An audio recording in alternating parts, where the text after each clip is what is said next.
इस वीडियो के बाद में आप फिजिक्स के अंदर फुल मार्क्स स्कोर करने वाले हो, क्योंकि आज हम लोग फिजिक्स का one of the best revision करने वाले हैं जो कि आपको यूट्यूब पर मिलेगा। One of the best notes आपको जो मिल सकते हैं उससे आज हम लोग रिवाइज करेंगे। इसको देखने के बाद में आपको फिजिक्स के किसी भी क्वेश्चन के अंदर डाउट नहीं आएगा और आपका फेवरेट सब्जेक्ट फिजिक्स हो जाएगा, क्योंकि आज हम लोग इस तरीके से रिवीजन करने वाले हैं। अब हम लोग बिना टाइम वेस्ट के सीधे स्टार्ट करते हैं। आपको हर एक टॉपिक का टाइम मिल जाएगा, वहां पर जाकर के आप उस टॉपिक को देख सकते हो और इसको लाइक कर लेना, क्योंकि एग्जाम से पहले आपको ये देख करके जानी जरूरी है। ये कम टाइम के अंदर मैं आपको ज्यादा इंपॉर्टेंट चीजें बता रहा हूं, ये आपको कोई भी नहीं बताएगा। तो जल्दी से इसको लाइक कर लेना ताकि आपके पास में वीडियो शेयर हो जाए, शेयर कर देना अपने दोस्तों के साथ में और सब्सक्राइब कर लेना। तो अब हम बिना टाइम वेस्ट के सीधा स्टार्ट करते हैं। अब जो स्टूडेंट होते हैं ना फिजिक्स के अंदर, उनकी एक प्रॉब्लम होती है कि भैया हम कर तो लेते हैं लेकिन हमसे ना वो न्यूमेरिकल्स सॉल्व नहीं होते। अब न्यूमेरिकल्स का कुछ बता दो। तो देखो न्यूमेरिकल्स आप लोगों को क्या करना है, अगर आपसे न्यूमेरिकल नहीं हो पा रहे हैं तो आपको ज़्यादा एक तो देखो रेफरेंस बुक के पीछे नहीं जाना। जो भी आपके रेफरेंस बुक है उसको फॉलो मत करो, आपको फॉलो करने हैं अपनी एनसीईआरटी। ठीक है, एनसीईआरटी के आपको सबसे पहले वो जो सॉल्व्ड एग्जाम्पल्स आपको गिवन है उससे करिए। अगर आप सॉल्व्ड एग्जाम्पल करने से होगा आपको ये पता लगेगा कि एग्जाम के अंदर स्टेप वाइज किस तरीके से लिखना है। और अगर आप एनसीईआरटी की ये सॉल्व्ड एग्जाम्पल्स कर लेते हो, फिर उसके बाद में आपको जो नेक्स्ट मूव ऑन करना है एनसीईआरटी के क्वेश्चंस के ऊपर, और ये करने के बाद में आपको पीवाईक्यूज के न्यूमेरिकल्स करने, बस ये सफिशिएंट है। इससे ज़्यादा टफ एग्जाम के अंदर क्वेश्चंस नहीं आते हैं। ज़्यादा इन चीज़ों के अंदर मत भागो कि इलेक्ट्रिसिटी के 100 न्यूमेरिकल्स कर रहे हो, इतने टफ नहीं आएंगे न्यूमेरिकल्स। आप इस बात को समझो कि आपको है ना इस चीज़ के ऊपर फोकस करना है जिससे कि आपके मार्क्स आए। तो आपको फिजिक्स के अंदर थ्योरी को भी इंपॉर्टेंस देनी है, न्यूमेरिकल को भी इंपॉर्टेंस देनी है। तो लास्ट वीडियो डाली थी, उसके बाद से जो कमेंट्स में एक ही चीज आ रही, भैया फिजिक्स करा दो, भैया फिजिक्स करा दो, फिजिक्स वन छोड़ दे दो, भैया फिजिक्स के इंपॉर्टेंट टॉपिक्स बता दो, भैया फिजिक्स फिजिक्स फिजिक्स फिजिक्स। तो देखो इतना फिजिक्स सुनने के बाद में मैं ना आपके फिजिक्स के लिए बहुत ही अच्छी वीडियो बना रहा था। तो इसीलिए ये जो नोट्स है ना इसमें हर एक पॉइंट मैंने इंक्लूड करा है और उसी के साथ में आपको एक्सप्लेन भी करूंगा। तो फिजिक्स के इसके बाद में डर खत्म है, कुछ नहीं है फिजिक्स। तुम तो बोलोगे ये तो हलवा है, हम तो कराएंगे, ठीक है। तो इसीलिए इतना कॉन्फिडेंस आ जाएगा इस वीडियो के बाद में। और थैंक यू आप सभी का, आप लोग अगर इतने अच्छे अच्छे कमेंट करते हो मजा आ जाता है। तो इस वीडियो में भी कमेंट करना लग जाओ, और इसमें जैसे कि मैं पढ़ा रहा हूं आपको, तो आप है ना अटेंटिव रहने के लिए कमेंट जरूर से करना। जैसे कि मैं कोई क्वेश्चन पूछूंगा तो उसका आंसर आप साथ में देना, जिससे कि क्या होगा कि आप है ना अटेंशन होकर के इस चीज को सुनोगे, अच्छे से ये चीज आपको याद होगी, ठीक है। तो सबसे पहला हमारा चैप्टर आता है, वो आता है लाइट में रिफ्लेक्शन एंड रिफ्रैक्शन। अब देखिए सबसे फर्स्ट हम लोग बात करते हैं रिफ्लेक्शन की। तो रिफ्लेक्शन होता क्या है? अब जैसे कि रिफ्लेक्शन का मतलब ये होता है कि एक ये जैसे कि मान लो कि ये क्या है, ये है एक कांच है, इसके ऊपर यहां से लाइट आएगी और फिर उसके बाद में डाइवर्ट होकर के इधर चली जाएगी, तो इसी को कहा जाता है रिफ्लेक्शन। तो देखो हुआ क्या कि ये एक ही मीडियम था, इस मीडियम से टकराई फिर इस मीडियम में वापस आ गई। तो यही होता है। आप ध्यान से देखो कि इसकी डेफिनेशन हमारे पास में ये रहेगी कि coming back of a light ray to the same medium when they fall on a surface, कि एक कोई भी सरफेस के ऊपर हो सकता है। अब वो जैसे कि यहां पर प्लेन सरफेस है और ये यहां पर इररेगुलर सरफेस है, तो कैसा भी सरफेस हो उसके ऊपर लाइन आएगी और वो टकरा करके अगर उसी मीडियम में जाती है तो उसको हम लोग कहते हैं रिफ्लेक्शन। अब जैसे कि इसके अंदर तीन चीजें इंपॉर्टेंट हैं। सबसे फर्स्ट जो लाइन हमारी आती है उसको हम लोग कहते हैं इंसिडेंट रे, जो जाती है उसको हम कहते हैं रिफ्रैक्टेड रे, और जो इनके बीच में एंगल बनाते हैं सरफेस के साथ में 90 डिग्री का, ये जो एंगल है ये है 90 डिग्री का। ये जो एंगल होता है जो बनाता है उसको कहते हैं हम लोग नॉर्मल। नॉर्मल इमेजिनरी होता है लेकिन रेस जो होती है इनको हम लोग ड्रॉ करते हैं। अब इसके बाद में आता है लॉ ऑफ रिफ्लेक्शन। तो देखो जो लॉ ऑफ रिफ्लेक्शन है इसको ध्यान से देखना है, ये 2 मार्क्स के लिए इंपॉर्टेंट क्वेश्चन है। सीधा आ सकता है कि एक्सप्लेन लॉ ऑफ रिफ्लेक्शन। तो आपको याद होना चाहिए सबसे फर्स्ट जो लॉ है हमारा वो है angle of incidence is equal to angle of reflection. इसका मतलब ये है कि चाहे से आप लाइन को किसी भी एंगल के ऊपर भेजो वो उस एंगल के ऊपर वापस चली जाएगी। जैसे कि आप इस डायग्राम में देख पा रहे हो कि ये जो है एंगल आई है, ये है angle of incidence. Incident ray और जो नॉर्मल के बीच का एंगल है ये होता है हमारा इंसिडेंट एंगल, और फिर जो नॉर्मल और रिफ्लेक्टेड रे के बीच का एंगल होता है ये होता है एंगल ऑफ रिफ्लेक्शन। और इसके अकॉर्डिंग हम ये कह सकते हैं कि angle I is equal to angle R होता है। अब यहां पे एक इंपॉर्टेंट पॉइंट यहां पे ये है कि अगर हमारा प्लेन सरफेस है, ठीक है, प्लेन सरफेस है, इसके ऊपर अगर लाइट आ रही है और उसका एंगल ऑफ इंसिडेंस अगर है 90 डिग्री, तो वो जो लाइट है मतलब परपेंडिकुलर आ रही है, तो वो जो लाइट है परपेंडिकुलरली ही वापस से चली जाती है। तो ये बात याद रखना, क्यों? क्योंकि 90 के ऊपर आई है तो 90 के ऊपर ही वापस से चली जाएगी। फिर इसके बाद में जो नेक्स्ट आता है पॉइंट हमारे पास में वो ये है कि ये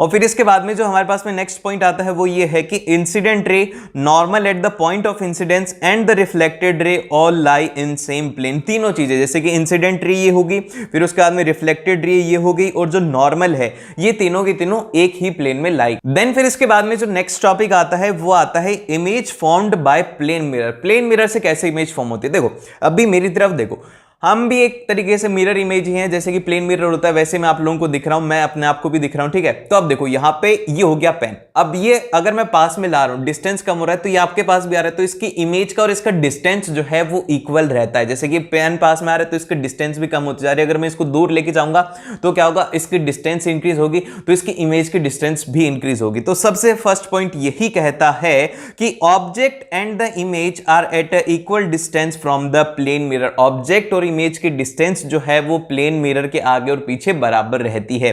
अब जैसे कि इसका फॉर्मेशन इस तरीके से रहता है, ये हमारा हो गया प्लेन मिरर, और इसके आगे अगर ये ऑब्जेक्ट है तो इसकी जितनी डिस्टेंस यहां से रहेगी, जैसे कि डी डिस्टेंस है, तो उतनी ही डिस्टेंस इसकी जो इमेज है उसकी रहने वाली है इसके पीछे, जो कि मैंने आपको अभी एग्जांपल से बता दिया।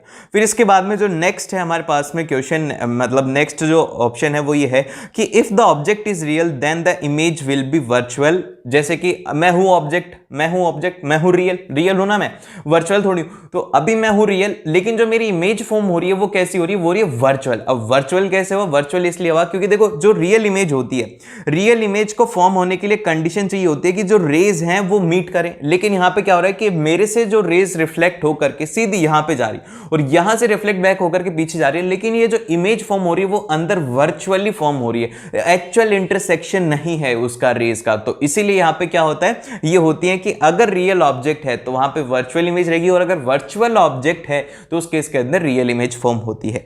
देन फिर इसके बाद में हमारे पास में नेक्स्ट आता है वो ये है कि size of image is equal to the size of object. अब जितनी साइज इस पेंसिल की है उतनी ही साइज आपको दिख रही है, इतनी साइज इसकी है और इतनी ही साइज उसमें दिख रही है आपको कैमरे में, तो ये भी एक तरीके का प्लेन मिरर है, तो इससे अच्छे से आपको समझ में आएगा।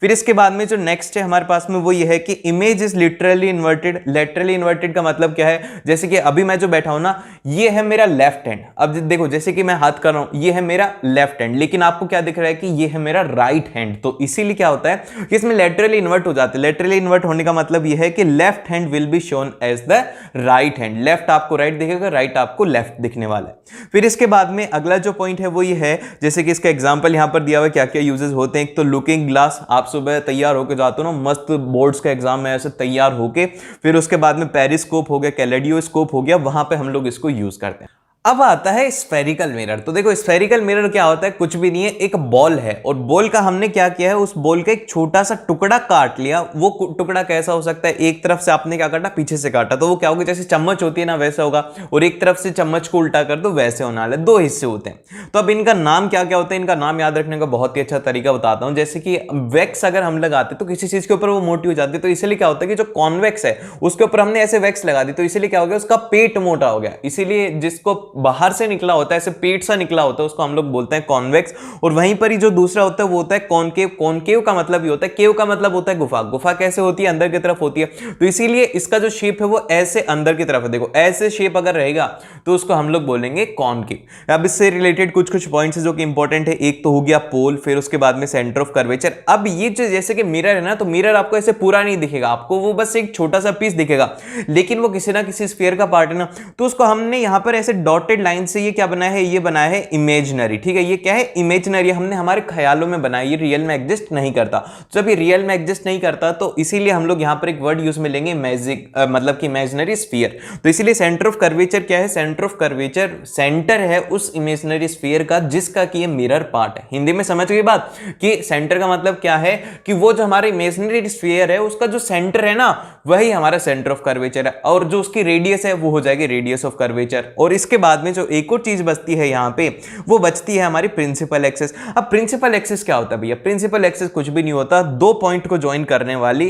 होती है लाइन सेगमेंट, लेकिन ये है लाइन जो कि दो पॉइंट्स को ज्वाइन करके बहुत लंबी लाइन होती है। तो ये क्या होता है, बेसिकली एक ऐसी लाइन होती है जो कि सेंटर ऑफ कर्वेचर को भी ज्वाइन करती है और पोल को भी ज्वाइन करती है, उसको हम लोग कहते हैं प्रिंसिपल एक्सिस। बड़ा ही सिंपल सा था।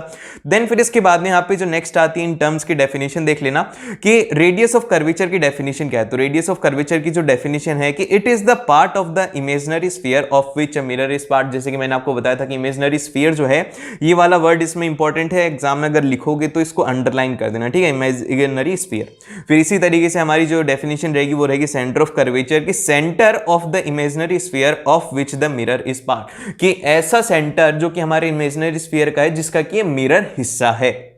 और फिर इसके बाद में अगला जो आता है वो आता है पोल। पोल के लिए हम लोग लिखेंगे कि it is the mid point of the reflecting surface. Reflecting जो सरफेस है उसका जो मिड पॉइंट है उसको हम लोग कहते हैं पोल। फिर इसके बाद में principal axis, it is the line joining the pole and the centre of curvature. Line segment नहीं है, ये लाइन है जो कि ज्वाइन कर रही है दो पॉइंट को। फिर इसके बाद में अगला जो है वो है फोकस। अब देखिए फोकस जो है इसको थोड़ा ध्यान से समझना। फोकस क्या होता है कि point on the principal axis where all the parallel light rays actually meets or appear to meet after the reflection. तो देखो होता क्या कि यहां पे जो रेज हैं वो क्या आती हैं, ऐसे पैरेलल आती हैं, इस तरीके से रेज आती है, काफी सारी रेज आती हैं, बहुत सारी, ठीक है। ये जो रेज आती हैं अगर ये पैरेलल है प्रिंसिपल एक्सिस के, तो ये यहां पर रिफ्लेक्ट होकर के एक पॉइंट के ऊपर सारी की सारी मीट करती हैं, चाहे से वो कितनी भी दूर आ रही हो, यहां पे आ रही है तो भी वो फोकस के ऊपर आएगी, यहां पर आ रही है वो भी फोकस के ऊपर आएगी। बस एक कंडीशन ये है कि वो है पैरेलल होनी चाहिए। तो वो जो जिस पॉइंट के ऊपर मीट करते हैं उसी को ही हम लोग कहते हैं फोकस। तो एग्जाम के अंदर आएगा कि व्हाट इज फोकस, तो आपको उसमें एक्सप्लेन करना होगा कि point on the principal axis where all the rays appear to meet और एक्चुअली मीट। अब देखो अपीयर टू मीट इसलिए है क्योंकि जो हमारा हम आगे जो रे डायग्राम देखेंगे उसमें जो रेज हैं वो इसमें मीट नहीं करेंगे, लेकिन हम लोग इसको वर्चुअली दिखाएंगे कि ऐसे ऐसे मीट कर रही हैं। तो यहां पे क्या होता है कि अपीयर टू मीट जो कि है हमारे कॉन्वेक्स के केस में, और कॉनकेव के केस में कि वहां पे रियल में मीट।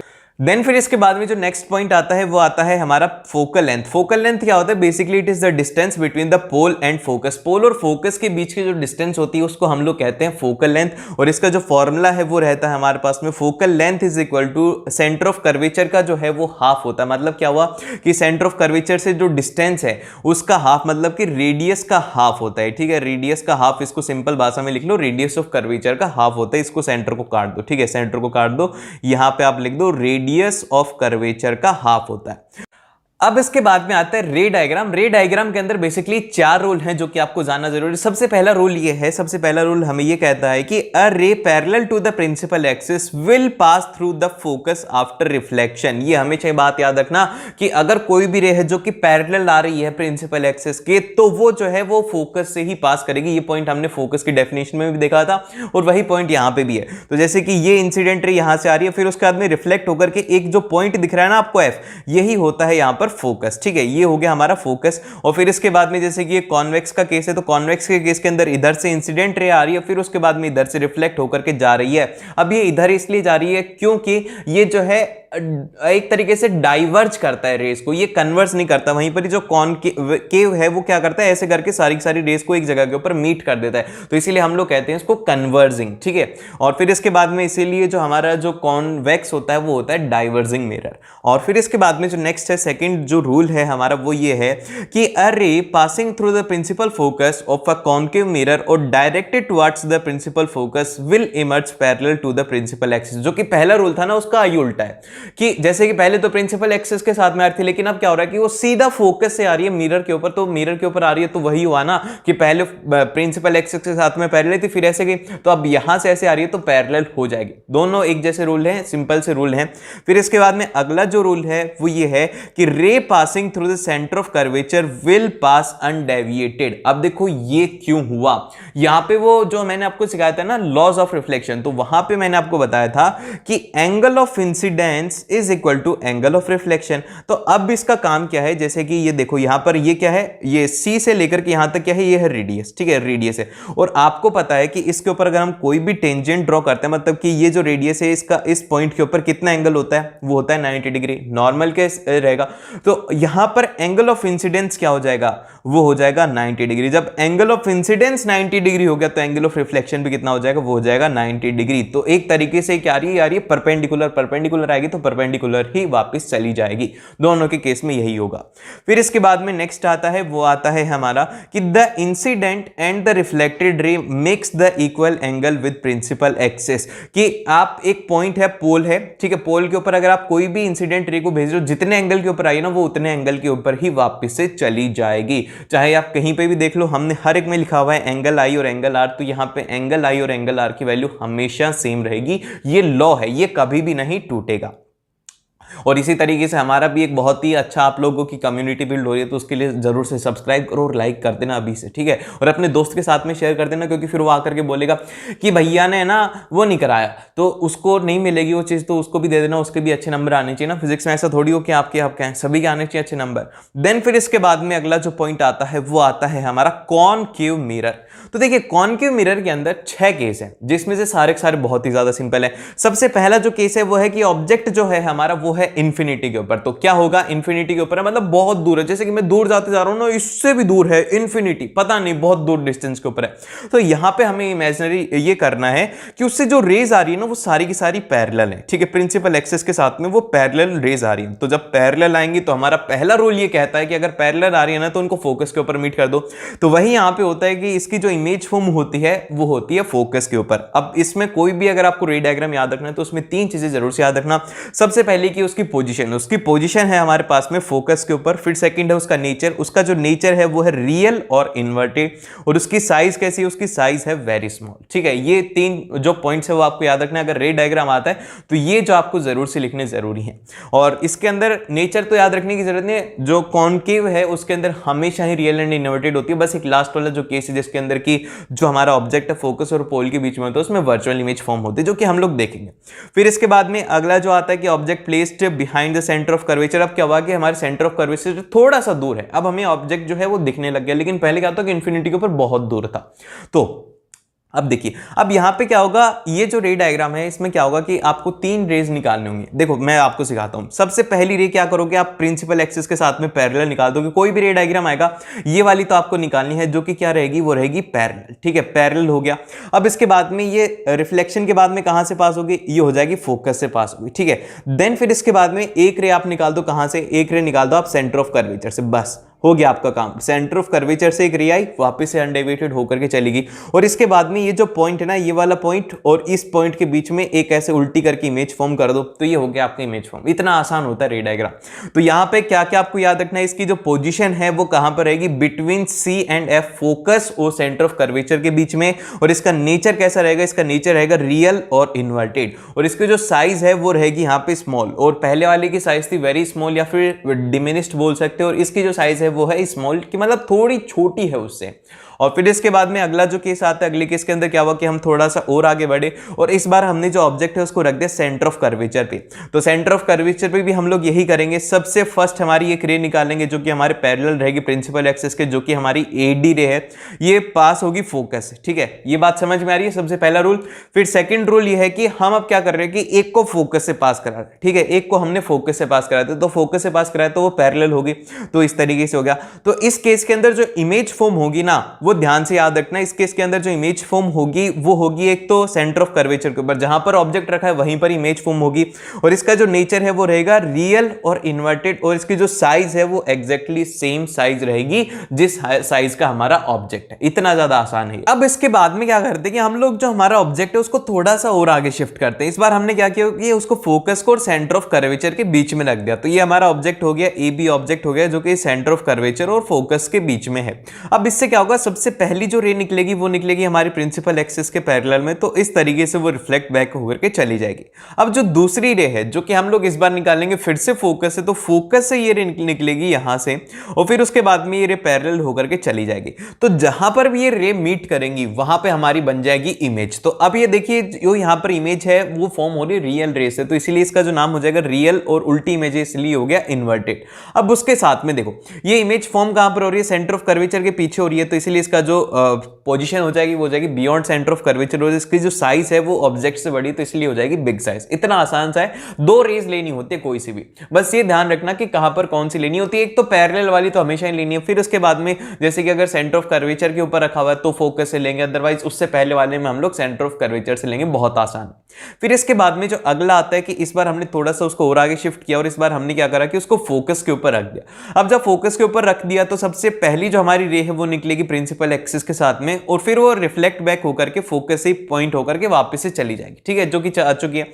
अब इसके बाद में क्या हो रहा है कि एक और जो पॉइंट है, एक और जो रे है वो क्या निकलेगी, अब ध्यान से समझना, ये जो कंसेप्ट है बड़ा ही इंपॉर्टेंट है। ये जो रे है ये पहले जाएगी मिरर के ऊपर, ठीक है, मिरर के ऊपर जाएगी, फिर उसके बाद में रिफ्लेक्ट बैक होकर के सेंटर ऑफ कर्वेचर से पास होगी, क्योंकि ये नॉर्मल परपेंडिकुलर जा रही है ना, तो इसीलिए सेंटर ऑफ कर्वेचर से पास होगी। और ये जो पॉइंट है ये क्या है, एक इक्वल डिस्टेंस के ऊपर है। ये क्या है, ये है एक डिस्टेंस के ऊपर है, जो कि इनकी डिस्टेंस है वो है r/2। और जब भी कोई भी पॉइंट एक लाइन के ऊपर होता है और एक डिस्टेंस के ऊपर होता है, तो वो जो पॉइंट से लाइन निकलती है वो होती है पैरेलल। तो जब ये लाइन पैरेलल है तो ये कभी भी मीट नहीं करेंगे, ये मीट करती है इंफिनिटी के ऊपर। तो जब ये इंफिनिटी के ऊपर फॉर्म होती है इनकी इमेज, तो ये कैसी होती है, बहुत ही ज्यादा बिग साइज की होती है। और ये जो इनका नेचर है वो रहेगा रियल और इन्वर्टेड। अब रियल और इन्वर्टेड इसलिए रहेगा क्योंकि रियल में मीट करने वाली है, और उल्टा इसलिए है क्योंकि जो रेज हैं वो नीचे जाकर के अगर मीट करेंगी तो ऐसे ही ऑब्जेक्ट फॉर्म होगा। ऐसे ऑब्जेक्ट था और ऐसे उसकी इमेज फॉर्म होगी, तो इसलिए क्या होगा, वो होगा रियल एंड इन्वर्टेड। और फिर इसके बाद में इसकी पोजीशन होगी इन्फिनिटी। देन फिर इसके बाद में आता है इसका नेक्स्ट केस, जो कि है हमारे पास में object placed between focus and pole. Focus और पोल के बीच में इस बार हमने ऑब्जेक्ट रखा है। तो सबसे पहला काम कि रे को निकालेंगे पैरेलल, फिर उसके बाद में रिफ्लेक्ट बैक करा करके हमने उसे फोकस से पास कर दिया। फिर इसके बाद में जो दूसरी रे है, इस बार उसको क्या करेंगे कि हम लोग क्या करेंगे, सबसे फर्स्ट उसको सेंटर ऑफ कर्वेचर से पास करवाएंगे, लेकिन इस बार जो इनके बीच का डिस्टेंस है वो इक्वल नहीं रहेगा। इस बार ये जो रेज है ये पैरेलल नहीं है, डाइवर्ज हो रही है, कभी भी जाकर के मीट नहीं करने वाली। तो इस केस के अंदर जो इमेज फॉर्म होगी वो होगी वर्चुअल इमेज फॉर्म होगी और इरेक्ट फॉर्म होगी। अब जैसे कि हम लोग क्या करेंगे, जब कभी भी अगर रे मीट नहीं करते तो हम क्या करवाते हैं, उसे अपीयर टू मीट करवाते हैं। जैसे कि जो एक्सटेंडेड डॉट है ये बता रहा है कि लास्ट में जाकर के ऐसे मीट हो सकती हैं, मतलब कि ऐसा हो नहीं रहा है लेकिन हम लोग वर्चुअली बता रहे हैं कि ऐसा हो रहा है। और फिर इसके बाद में जो इमेज है वो इस तरीके से इरेक्ट फॉर्म होती है। और यहाँ पे इसको कहाँ पे पोजीशन रहेगी, इसकी बिहाइंड द मिरर इसकी पोजीशन, और इसकी जो साइज है वो काफी बिग साइज है। तो इस तरीके से आपको ये जो 6 रे डायग्राम है इनको अच्छे से प्रैक्टिस करना है। और इसके यूजेस कहां पे, इसके यूजेस हम लोग वहां पे लेंगे जहां पे कि हमें जो इमेज है ना, मतलब कि एक तरीके से इमेज चाहिए होती है वो बड़ी चाहिए होती है। जैसे कि अभी देखो मैं पास में आ रहा हूं ना, तो ये तो प्लेन मिरर है, मेरे को पास में आना पड़ रहा है। लेकिन अगर मान लो कि मैं शेविंग कर रहा हूं, तो शेविंग करने के लिए क्या चाहिए होगा, मेरे को ना अच्छे से देखना पड़ेगा कि अच्छे से मैं शेविंग तो कर रहा हूं, कि अच्छे से मेरे को दिखना चाहिए, थोड़ा इनलार्ज दिखना चाहिए। तो इनलार्ज अगर हमें कोई चीज देखनी है तो उस केस के अंदर हम लोग किसको यूज करते हैं, कॉनकेव मिरर को। तो इसके यूजेस हो जाएंगे शेविंग मिरर हो गया, टॉर्च हो गया, डेंटिस्ट हो गया, सोलर फर्नेस हो गया, जहां पे कि हमें रेस को कन्वर्ज करने की जरूरत होती है। देन फिर इसके बाद में जो नेक्स्ट आता है वो आता है हमारा कॉन्वेक्स मिरर। कॉन्वेक्स मिरर बड़ा ही सिंपल है, 2 केस हैं इसमें सबसे फर्स्ट जो आता है हमारे पास में कि हमारा जो ऑब्जेक्ट है वो है इंफिनिटी के ऊपर। तो इसमें कुछ नहीं होगा, एक रे आएगी पैरेलल, फिर उसके बाद में ये रिफ्लेक्ट बैक होकर के ऐसे डाइवर्ट हो जाएंगे। देखो ये जितनी भी रेज हैं ये डाइवर्ट हो रही हैं, इन्वर्ट नहीं हो रही है, मतलब दूर फैल रही हैं। तो इसके अंदर क्या होगा कि जैसे कि हमने पिछले वाले केस के अंदर किया था कि उसको अपीयर टू मीट कराया था, तो इसी तरीके से यहां पे भी हम लोग क्या करेंगे कि ये जो स्मॉल स्मॉल डॉट्स दिख रहे हैं ना, ये यहां पर हो रहा है कि पीछे की तरफ हमने उसको एक्सटेंड किया। तो जब हम उसको एक्सटेंड करेंगे ना तो वो एक पॉइंट के ऊपर मीट करेगी, जो कि हमें पता है वो है फोकस, ठीक है, फोकस के ऊपर अपीयर टू मीट होंगी। तो इस केस के अंदर जो इमेज फॉर्म होती है वो होती है फोकस के ऊपर, और इसका जो नेचर होता है वो होता है वर्चुअल और इरेक्ट होता है, क्योंकि रियल के अंदर जो रेस है वो तो बाहर रह गई, लेकिन ये वर्चुअली मीट कर रही हैं। और फिर इसके बाद में जो नेक्स्ट आता है कि इसकी साइज है वो वेरी स्मॉल साइज रहेगी, ज्यादा बड़ी इमेज इसकी फॉर्म नहीं होगी, बहुत ही ज्यादा पॉइंट साइज इसकी इमेज फॉर्म होगी।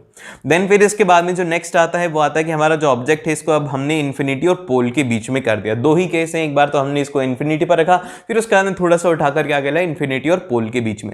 अब इस केस के अंदर क्या होगा, सबसे पहली जो हमारी रे है वो निकलेगी पैरेलल में, ठीक है, पैरेलल में रे निकली, फिर उसके बाद में वो डाइवर्ट बैक होकर के चली जाएगी, और उसको हम लोग इस तरीके से दिखा देंगे कि वो क्या कर रही है, फोकस से वो पास कर रही है, ठीक है।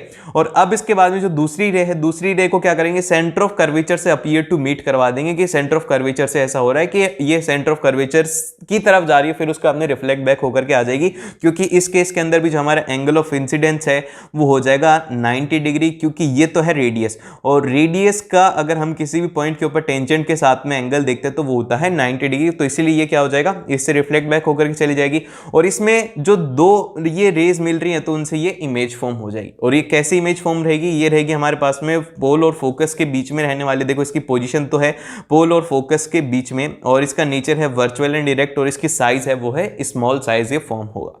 देन फिर इसके बाद में इसके यूजेस क्या क्या है? यूजेस देखो, यहाँ पर जो हर एक केस के अंदर इमेज क्या हो रही है, वो हो रही है स्मॉल फॉर्म हो रही है और वर्चुअल और इरेक्ट फॉर्म हो रही है। तो जैसे कि आपने गाड़ी में देखा होगा, गाड़ी के अंदर एक मिरर लगा होता है। जैसे कि ये मिरर में यहाँ पे चल रहा हूँ तो मेरे को इसमें यहाँ पे दिख जाता है कि पीछे से कोई आ रहा है क्या, कोई ट्रक वगैरह आ रहा है क्या। ट्रक बहुत बड़ा होता है लेकिन उस कांच के अंदर छोटा सा दिख जाता है। तो वहां पे ही इसको यूज में लिया जाता है, जहां पे कि हमें ना स्मॉलर इमेज चाहिए होती है और इरेक्ट इमेज चाहिए होती है। अगर वहीं पर ही हम कॉनकेव लेते तो उसके अंदर तो ऐसे उल्टा ट्रक दिखता, तो उसमें हमें क्या हो जाता, थोड़ा डाउट हो जाता, हम कंफ्यूज हो जाते, और वो ट्रक है ना बड़ा भी दिखता तो वो आ ही नहीं पाता उस मिरर में। तो इसीलिए क्या है, यहाँ पे हम लोग कॉन्वेक्स मिरर को यूज करते हैं। तो इसके एप्लीकेशन हो जाएंगी कि rear view mirrors in a vehicles because they always give an erect image and having the wider field of view as they are curved outwards की तरफ कर्व्ड होते हैं, इसलिए इनका जो फील्ड ऑफ व्यू है काफी ज्यादा बड़ा होता है।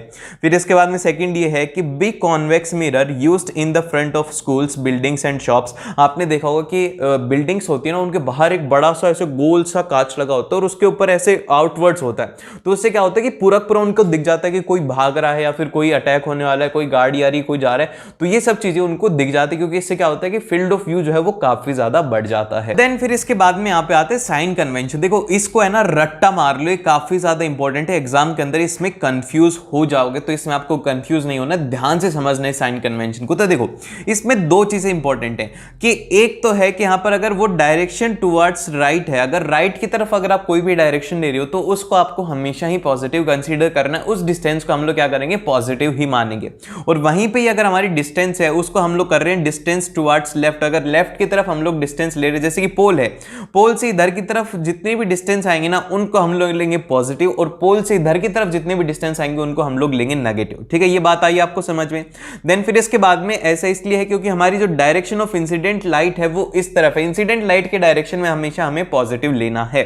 फिर इसके बाद में इससे हाइट से रिलेटेड भी याद रखना कि हाइट अपवर्ड्स की तरफ होगी पॉजिटिव और हाइट डाउनवर्ड्स की तरफ होगी नेगेटिव। इसमें कोई भी बड़ी बात नहीं है, जैसा कि हमारे ऊपर पॉजिटिव वाई एक्सेस होती है, नीचे नेगेटिव वाई एक्सेस होती है, वैसा ही इसमें होता है। तो अब देखिए यहाँ पे आपको हमेशा बात याद रखने की, जो हमारी ऑब्जेक्ट डिस्टेंस है वो हमेशा ही नेगेटिव रहेगी। क्यों रहेगी? क्योंकि हम हमेशा ही जो डिस्टेंस है वो यहां पर पोल से इधर की तरफ नापेंगे कि ये जो डिस्टेंस है ये है u, जो कि क्या है, ऑब्जेक्ट डिस्टेंस है पोल से। ठीक है, और फिर इसके बाद में जो हमारी फोकल लेंथ है कॉनकेव मिरर की, आप लोग कमेंट करके बताओ कि हमारी कॉनकेव लेंथ की, मैं आपको एक बार बता देता हूं, कॉनकेव मिरर की जो फोकल लेंथ है पॉजिटिव रहेगी या नेगेटिव रहेगी।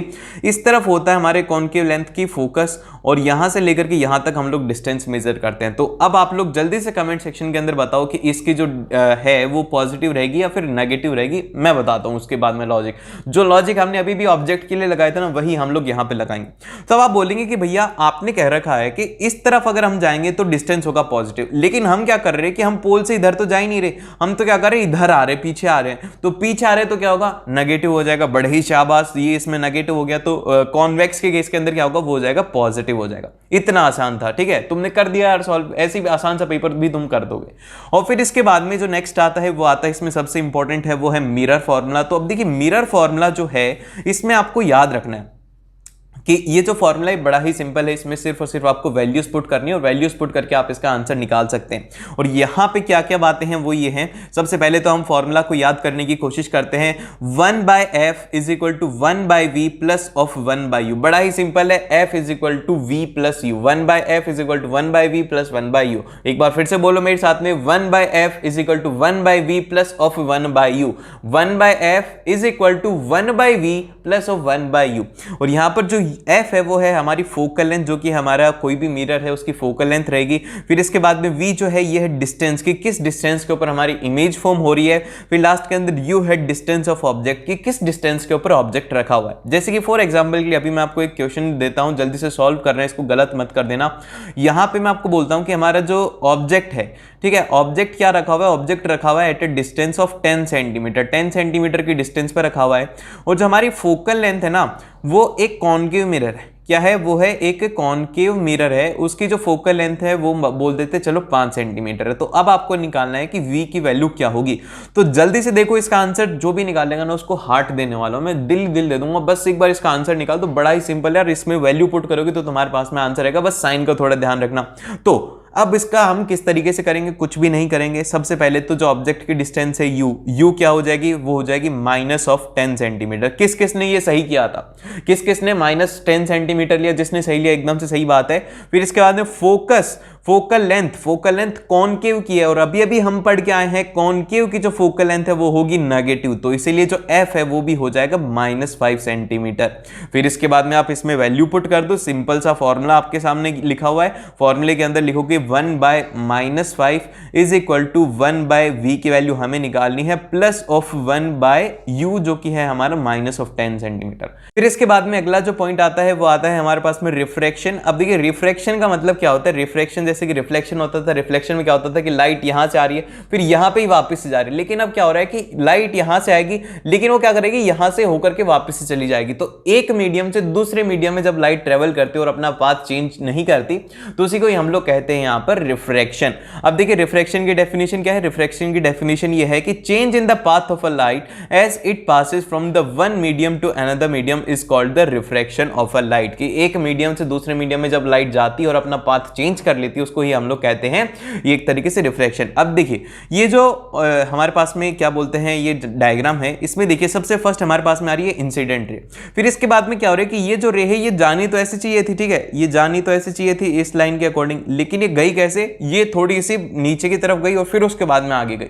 तो क्या हुआ कि इसने अपना पाथ चेंज किया, तो यही जो पाथ चेंज होता है इसी को ही हम लोग कहते हैं रिफ्रैक्शन। और इसके अंदर जो ये डिस्टेंस आपको दिख रही है, ये वाले जो डिस्टेंस है, जैसे कि ये तो रियल में इमर्जेंट रे है जो कि फाइनल रे निकली है और ये निकलनी चाहिए थी, तो इनके बीच का जो डिस्टेंस होता है इसको हम लोग बोलते हैं लेटरल डिस्प्लेसमेंट। ठीक है, इसको हम लोग क्या कहेंगे, इसको कहेंगे लेटरल डिस्प्लेसमेंट। देन फिर इसके बाद में हमारे पास में आता है लॉ ऑफ रिफ्रैक्शन। अब देखिए लॉ ऑफ रिफ्रैक्शन क्या होता है, जैसे कि हमारे रिफ्लेक्शन का लॉ था ना, वैसे ही रिफ्रैक्शन के लिए भी दो लॉ हैं। तो सबसे पहला जो लॉ है वो हमें ये कहता है, ध्यान से सुनो, वो ये है कि the incident ray, the refracted रे एंड द नॉर्मल। देखो नॉर्मल ये तीन चीजें, जैसे कि उसके अंदर था रिफ्लेक्टेड रे, इंसिडेंट रे, वही है यहाँ पर इंसिडेंट रे, रिफ्रैक्टेड रे और जो नॉर्मल है।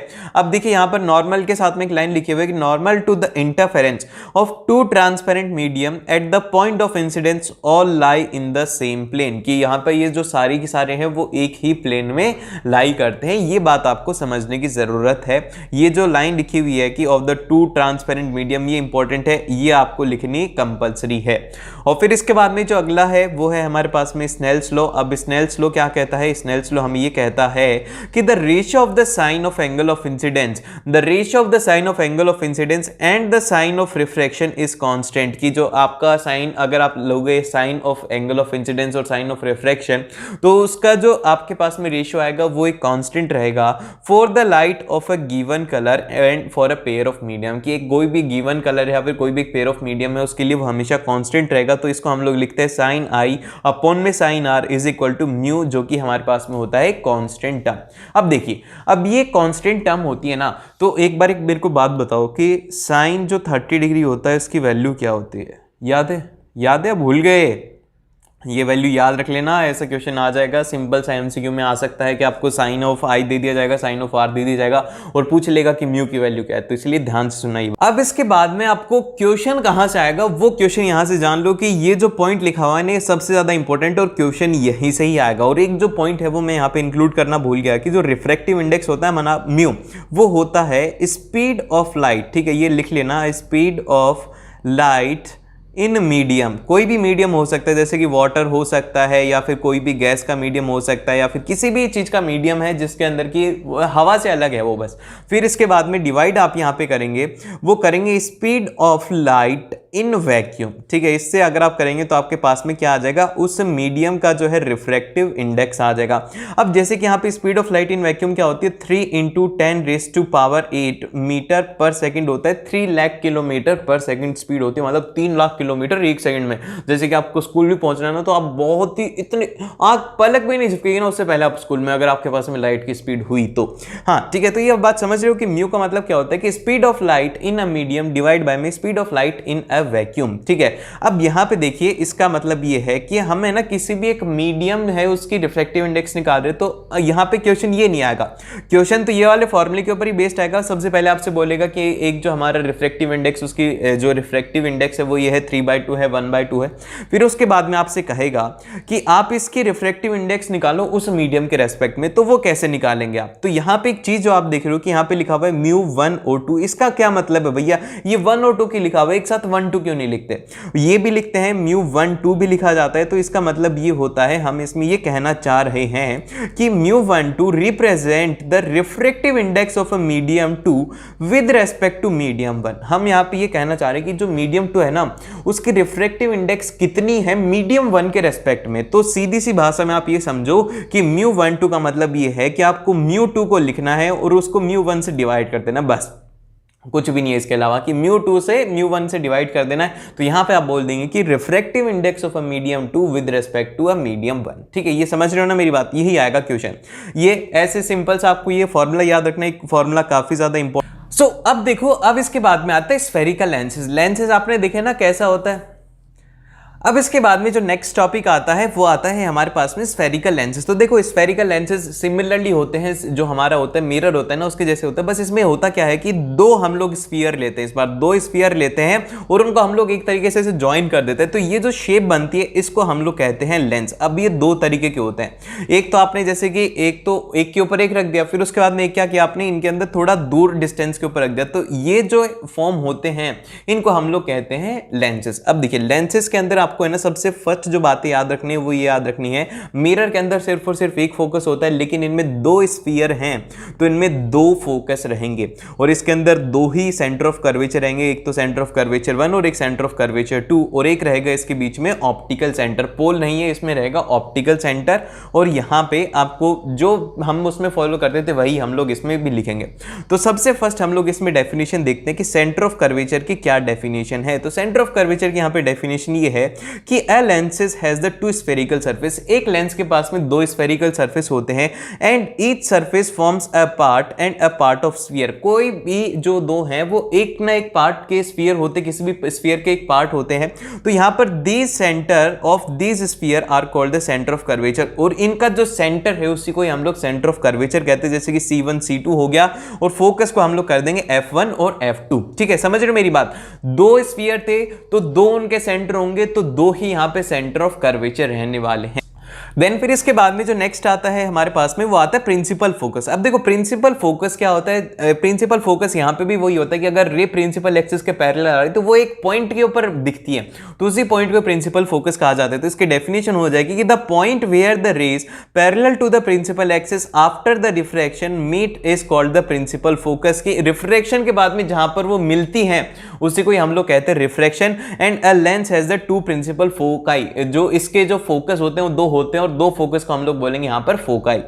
तो अब इसके बाद में जो नेक्स्ट आता है वो आता है इसके रे डायग्राम। तो देखो रे डायग्राम के अंदर जो पहला रूल है वो सबसे ज्यादा इंपॉर्टेंट है और सबसे ज्यादा सिंपल भी है। तो फर्स्ट रूल हमें ये कहता है, फर्स्ट रूल ध्यान से सुनो, फर्स्ट रूल हमें ये कहता है कि अगर हमारी रे पैरेलल है प्रिंसिपल एक्सिस के साथ में पैरेलल आ रही है तो रिफ्रैक्शन के बाद में वो फोकस से पास हो जाएगी। इसमें रिफ्रैक्शन होगा, आगे वाले फोकस से पास हो जाएगी। और जो हमारा दूसरा लेंस है जो कि कॉनकेव लेंस है, कॉनकेव लेंस के अंदर पैरेलल तो आएगी लेकिन वो रिफ्रैक्शन के बाद में डाइवर्ज हो जाएगी और वो अपीयर करेगी कि वो किसके ऊपर आ रही है, फोकस के ऊपर आ रही है। ठीक है, ये देखो यहां पर डॉटेड लाइन से बता रखा है ना ये वाला कि ये फोकस के ऊपर आने की तरह दिख रही है कि पीछे की तरफ आ रही है। देन फिर इसके बाद में जो नेक्स्ट इसका रूल नंबर सेकंड है, रूल नंबर सेकंड हमें ये कहता है कि अगर हमारी लाइन जो है वो फोकस से जा रही है, देखो यहां पर जो लाइन आ रही है वो आ रही है फोकस से, तो फोकस से आ रही है तो क्या होगा, वो पैरेलल हो जाएगी। तो यही होता है कि अगर वो अपीयर टू मीट हो रही है तो भी वो पैरेलल हो जाएगी। और यही इसमें लिखा हुआ है कि the ray passing through the focus will emerge parallel to the principal axis. और फिर इसके बाद में आता है कि यहां पर ray directed to the optical centre will emerge out undeviated. और अगर कोई भी रे है जो कि ऑप्टिकल सेंटर के ऊपर सीधा आ रही है ना, ऐसे सीधा, तो इस केस के अंदर क्या होगा कि वो सीधी की सीधी चली जाएगी, वो कोई भी उसमें डाइवर्जन नहीं होगा। और यही हमारा इसके अंदर केस है कि अगर ऑप्टिकल सेंटर से आ रही है तो ऑप्टिकल सेंटर से ऐसी कैसी चली जाएगी, कुछ भी चेंज नहीं होगा उसमें। और फिर इसके बाद में यहाँ पे जो नेक्स्ट है हमारे पास में ये जो लेंस है हमारा कॉन्वेक्स लेंस है, इससे रिलेटेड रे डायग्राम है। तो इसमें समझने की बात ये है, सबसे पहली मैंने आपको पिछली बार भी बताई थी, एक तो आप इसके अंदर प्रिंसिपल फोकस वाली लाइन को ले लेंगे कि वो फोकस से आप निकाल देंगे, फिर सेकंड लाइन आप इसमें ऑप्टिकल सेंटर वाली लेंगे। और इस तरीके से आपको ये डायग्राम्स की प्रैक्टिस कर लेनी है। इसमें देखो ज्यादा टाइम वेस्ट हो जाएगा हमारा, तो हमें ना कम टाइम में ज्यादा रिवीजन करना है, तो ये आप लोग कर लेना। ठीक है, मैं आपको इसका लिंक दे दूंगा, आप नीचे PDF को देख सकते हो। इसके बाद में देखते हैं कि क्या क्या यूजेस हैं हमारे कॉन्वेक्स लेंस के। तो देखो कॉन्वेक्स लेंस हम लोग वहां पे उसमें लेते हैं जहां पे कि हमें ना रेस को क्या करना होता है, कन्वर्स करना होता है, किसी एक पॉइंट के ऊपर कन्वर्स करना होता है। तो इसका सबसे पहला जो यूज होता है वो होता है हमारे माइक्रोस्कोप्स में, मैग्नीफाइंग ग्लास के अंदर, जिसके अंदर क्या हमें ना चीजों को बड़ा देखना होता है, ठीक है। और फिर इसके बाद में जो नेक्स्ट है कि हम लोग इसको यूज में लेते हैं कि मेकिंग स्पेक्स। अब देखिए स्पेक्स हम लोग वहां पे उनके लिए बनाते हैं जिनकी की पास की नजरें कमजोर होती है, मतलब कि जैसे कि आपने देखा होगा कि जो बुढ़े लोग होते हैं थोड़ा दूर करके ऐसे पढ़ते हैं ना, तो ये इस केस के अंदर क्या होता है कि उनको क्या होता है कि जो रेज हैं उनको कन्वर्ट करने की जरूरत होती है, इसीलिए यहां पर मेकिंग स्पेक्स हो गया, जिनकी मैं यहां पर लिख देता हूं कि जिनकी पास, ठीक है, पास की नजर, ठीक है, पास की नजर उनकी क्या होती है, वो होती है कमजोर, ठीक है, पास की नजर कमजोर होती है, उनको यूज में लेना होता है। कैमराज में यूज में लिया जाता है, जिस कैमरे से रिकॉर्ड हो रहा है उसमें भी क्या है, ये यहां पर ये यूज में कॉन्वेक्स लेंस लिया गया है। फिर इसके बाद में जो नेक्स्ट है कि making in the camera lenses और माइक्रोस्कोप्स बनाने में भी इसको काम में लेते हैं। फिर इसके बाद में अगला जो केस आता है वो आता है हमारा कॉनकेव का। कॉनकेव के केस के अंदर सबसे पहला जो केस है वो ये है कि आप ऑब्जेक्ट को इन्फिनिटी के ऊपर रख रहे हैं, इन्फिनिटी के ऊपर रखेंगे तो क्या होगा कि सबसे पहली हमारी रे रहेगी पैरेलल में, पैरेलल में रहेगी तो वो क्या होगी, फोकस की तरफ आएगी, यही हुआ। फिर दूसरी रे भी फोकस की तरफ आई और जो इमेज फॉर्म हुई वो हुई फोकस के ऊपर। फिर इसी तरीके से अगर हम लोग बोलें कि इसको इन्फिनिटी और ऑप्टिकल सेंटर के बीच में हमने रखा है तो सबसे पहली जो हमारी रे रहेगी वो रहेगी पैरेलल, और फिर उसके बाद में वो डेविएटेड रह जाएगी लेकिन वो फोकस की तरफ पास होती हुई दिखेगी। और फिर जो दूसरी रे है वो हम निकाल देंगे ऑप्टिकल सेंटर से। तो इस केस के अंदर आप देखेंगे कि दो रेज निकाली, एक रे निकाली पैरेलल में, दूसरी निकाली ऑप्टिकल सेंटर से, और इनसे जो इमेज बनी वो बनी हमारे पास में वर्चुअल इमेज फॉर्म हुई है। और ये कैसी इमेज है, ये उससे स्मॉल साइज की इमेज है। तो इसको हम लोग कहां पे यूज में लेंगे, इसको हम लोग वहां पे यूज में लेंगे जहां पे कि हमें लेजर या फिर कैमरास के अंदर यूज में लिया जाता है, जहां पे कि जैसे कि एक, हाँ, और इसको हम लोग कहां पे यूज में लेंगे, इसको हम लोग वहां पे यूज में लेंगे जहां पे कि हमें स्पेक्स बनाने या फिर कोई भी लेजर का वर्क या फिर कैमरास में, जैसे कि आप ये मानो कि जहां पे कि आपको रेस को क्या करना है, रेस को आपको एक जगह के ऊपर डाइवर्स करना, आप कहीं पर डाइवर्स करना चाह रहे हो तो उस केस के अंदर आप लोग इसको यूज करते हैं। अब जैसे कि स्पेक्स किन के लिए है, स्पेक्स उनके लिए है जिनकी की दूर की नजर कमजोर है। क्या है, जिनकी दूर की नजर, कि जिनको दूर का नहीं दिख रहा। जैसे कि अभी ये जो मेरे स्पेक्स हैं, अब ये स्पेक्स कैसे हैं, ये है आपके पास में कॉनकेव लेंसेज हैं कि इसमें मेरे को क्या है कि थोड़ा दूर डिस्टेंस के ऊपर नहीं दिखता, मेरे को पास का सब कुछ क्लियर दिखता है लेकिन दूर का नहीं दिख रहा। तो इसके अंदर जो लेंस यूज हुआ है वो हुआ है हमारे पास में कॉनकेव लेंस।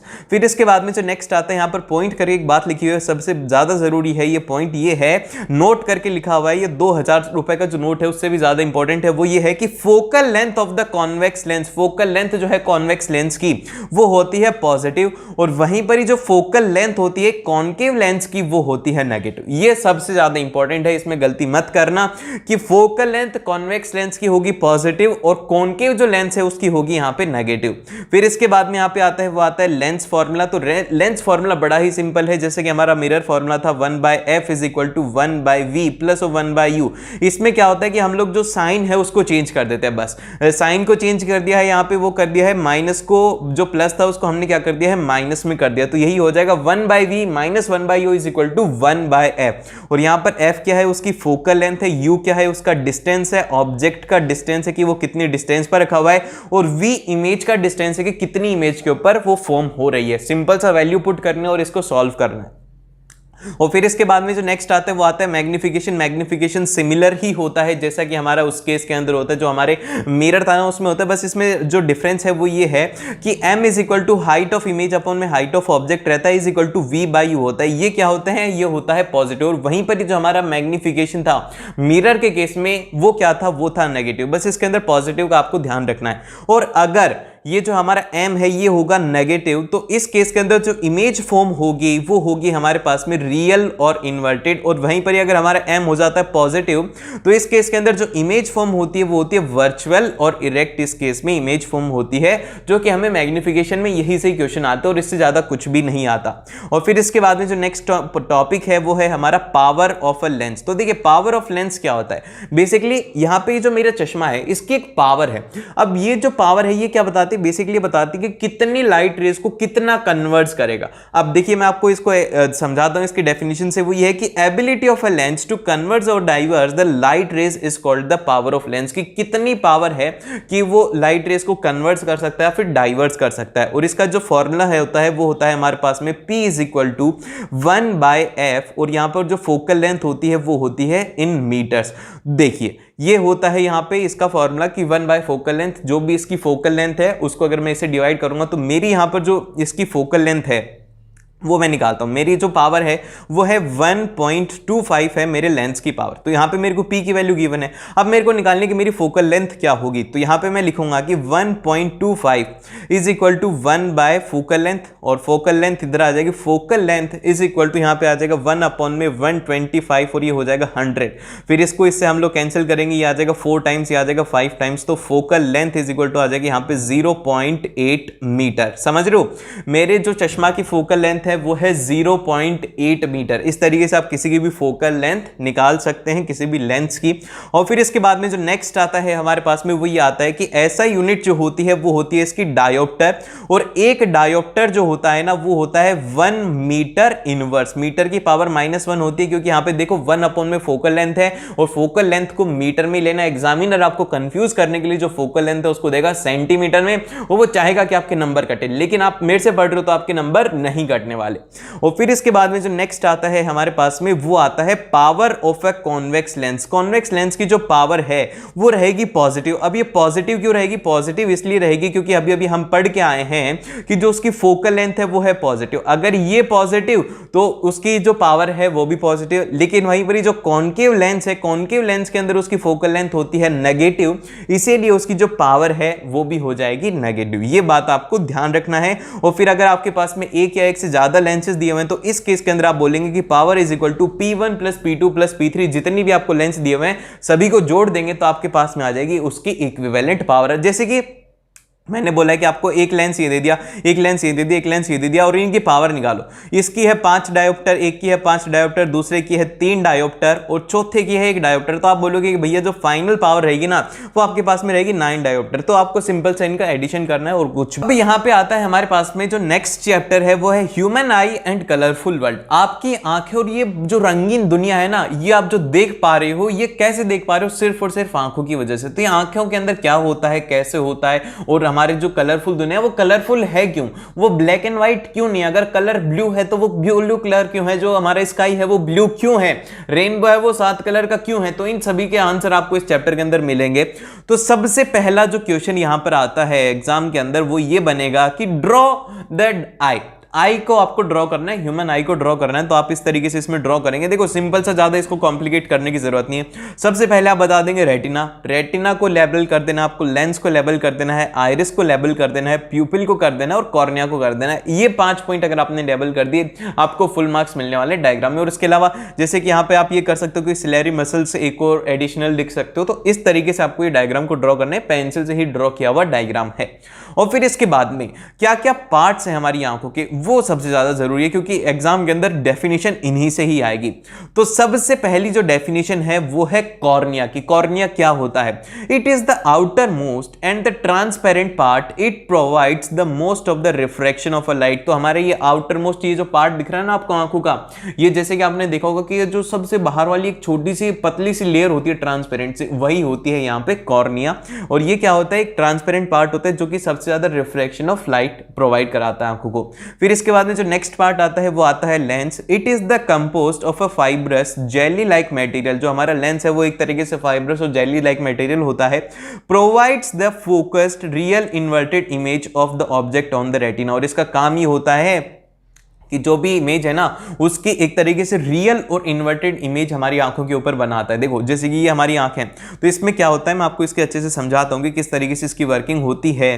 तो यहाँ पे इस तरीके से रेज आती है, ठीक है, इस तरीके से रेज आती है, ये रेज आती है, ठीक है। फिर इसके बाद में क्या करता है कि इनको यहाँ पर फोकस करता है इसके ऊपर। देखो कितनी अच्छी रेज बनी है ना भाई साहब, मजा आ गया। देखो एकदम से सही सही लाइनें बन गई एक बार में, ठीक है। इस तरीके से हमारी आंखों के ऊपर जो इमेज यहाँ पे फॉर्म होती है वो होती है रियल और इन्वर्टेड इमेज फॉर्म होती है हमारे रेटिना के ऊपर। अब आप बोले कि भैया हमें तो उल्टा तो दिखता ही नहीं, हमें तो सब कुछ ही सीधा दिखता है, आप ये जो दिखा रही है ये भी हमें सीधी दिख रही है, उल्टा दिख ही नहीं रहा, आप बोल रहे हो रियल और इन्वर्टेड।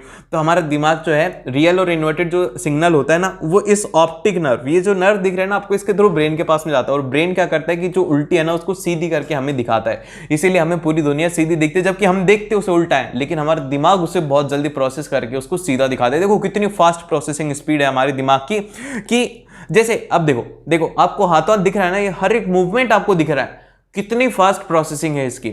और फिर इसके बाद में जो नेक्स्ट है हमारे पास में वो ये है कि आइरिस क्या होता है। Iris it is the dark muscular diaphragm that control the size of प्यूपिल। Size of प्यूपिल। अब इसके बाद में जो आइरिस है ना, इसका काम करने का तरीका मैं बताता हूं। जैसे कि आपको क्या होता है कि आप है ना जब कभी भी कम लाइट में स्टडी करते हो ना, तो जो आपका आइरिस है ना वो ज्यादा ओपन हो जाता है, जिससे कि क्या हो कि मैक्सिमम लाइट अंदर जाए और आपको अच्छे से क्लियरली विजिबल हो। और वहीं पर अगर आप ज्यादा लाइट के अंदर स्टडी करो, ऐसे बहुत सारी लाइटें लगा ली, तो क्या होगा कि उस केस के अंदर जो आपका आइरिस है वो छोटा हो जाएगा, कि ज्यादा लाइट आंखों के अंदर ना जाए, नहीं तो आपका रेटिना डैमेज हो जाएगा। देख रहे हो कितनी स्मार्ट है ये आइरिस। फिर इसके बाद में जो नेक्स्ट पॉइंट आता है वो आता है हमारे पास में प्यूपिल। तो देखिए प्यूपिल की डेफिनेशन ये होती है कि it is the window of a eye, it is the central aperture in iris। central aperture जो है iris का वो होता है pupil। इसका काम क्या होता है, it regulates and control the amount of light entering the eye। इसका काम क्या होता है, ये रेगुलेट करता है और कंट्रोल करता है कि कितने अमाउंट ऑफ लाइट एंटर करेगी आई में। और फिर इसके बाद में जो नेक्स्ट आता है वो आता है रेटिना। रेटिना क्या होता है कि it is the delicate membrane having the enormous number of the sensitive cell. देखिए रेटिना एक ऐसी मेम्ब्रेन होती है जिसके अंदर की बहुत सारे सेल्स होते हैं। इसका काम क्या होता है कि जो भी हम इमेज देख रहे हैं इसको वहां पर उसके ऊपर फॉर्म होती है, फिर उसके बाद में लाइट सेंसिटिव सेल होते हैं, ये इस इमेज को फॉर्म करके सीधा ऑप्टिक नर्व को भेजते हैं, जिसके थ्रू कि हम लोग देख पाते हैं। तो इन्हीं पॉइंट्स को आपको याद रखना है। ये 5 पॉइंट है जो कि आपके लिए काफी ज्यादा इंपॉर्टेंट है। फिर इसके बाद में जो नेक्स्ट आता है वो आता है, नोट करके यहां पे लिखा हुआ है, वो सबसे ज्यादा जरूरी है, वो ये है कि एक आई के लिए फार पॉइंट क्या, कि आप कहां तक देख सकते हो, कौन सा है एंड पॉइंट। तो देखो हमारी आंखों का जो एंड पॉइंट है वो है इन्फिनिटी। इन्फिनिटी तक देख सकते हैं हम, कितनी भी दूर तक देख सकते हैं, इतनी हमारी आईज की कैपेबिलिटी है। और वैसे अगर मैं आंखों के मेगापिक्सल की बताऊं तो वो होते हैं 576 मेगापिक्सल्स की हमारी आंखें होती हैं। और अभी ये जो कैमरा है ये है 64 मेगापिक्सल का। तो आप देख सकते हो कि हमारी आंखें कितनी अच्छी होती हैं, और ये 8K में रिकॉर्ड करती हैं हमारी आंखें, 8K में। और हमारे जो कैमरे हैं वो मैक्स टू मैक्स 4K या फिर 8K में बहुत ही कम रिकॉर्ड कर पाते हैं। तो देख रहे हो कितनी अच्छी आंखें होती हैं।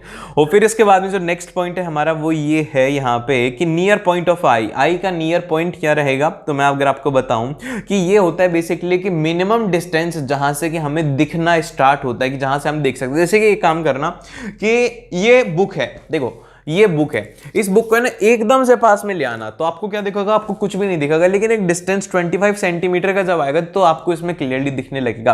तो मतलब ये है कि एक ऐसा डिस्टेंस जिसके बाद कि हमें क्लियरली दिखने लगेगा उसको हम लोग क्या कहते हैं, वो कहते हैं नियर पॉइंट ऑफ आई। तो इसकी डेफिनेशन ये रहेगी कि minimum distance eight which an object can be seen most distantly without any strain is called the least distance of vision. की जो हमारे पास में जितनी दूर से ना हम लोग आराम से देख सकते बिना हमारी आंखों के ऊपर पड़े हुए, उसको हम लोग कहते हैं नियर पॉइंट ऑफ आई।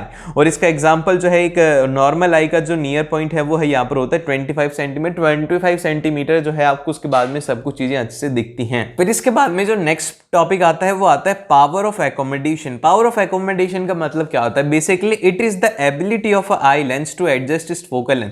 कि हमारी आईज जो है ना ये कंटिन्यूअसली फोकल लेंथ को चेंज करती रहती है। जैसे कि आप अभी पढ़ रहे हो, फिर एकदम से इधर देखो, इधर देखो, तो क्या हुआ कि आपकी जो आईज की फोकल लेंथ है ना वो बहुत ही फास्टली रैपिडली चेंज होती है, और आपका फोकस जो है विद इन अ सेकंड के अंदर चेंज होकर के उस चीज के ऊपर चला जाता है। इतना यही होता है हमारी आईज का पावर ऑफ एकोमोडेशन। फिर इसके बाद में जो नेक्स्ट आता है वो आता है मायोपिया। मायोपिया क्या होता है, बेसिकली मायोपिया एक ऐसी बीमारी होती है जो कि अभी इसके अंदर क्या होता है कि जैसे कि अभी मैं मेरी चश्मा उतार दूंगा तो मेरे को क्या होगा कि 3 मीटर तक अच्छे से दिखेगा, लेकिन 3 मीटर के बाद में मेरे को थोड़ा अच्छे से धुंधला दिखेगा।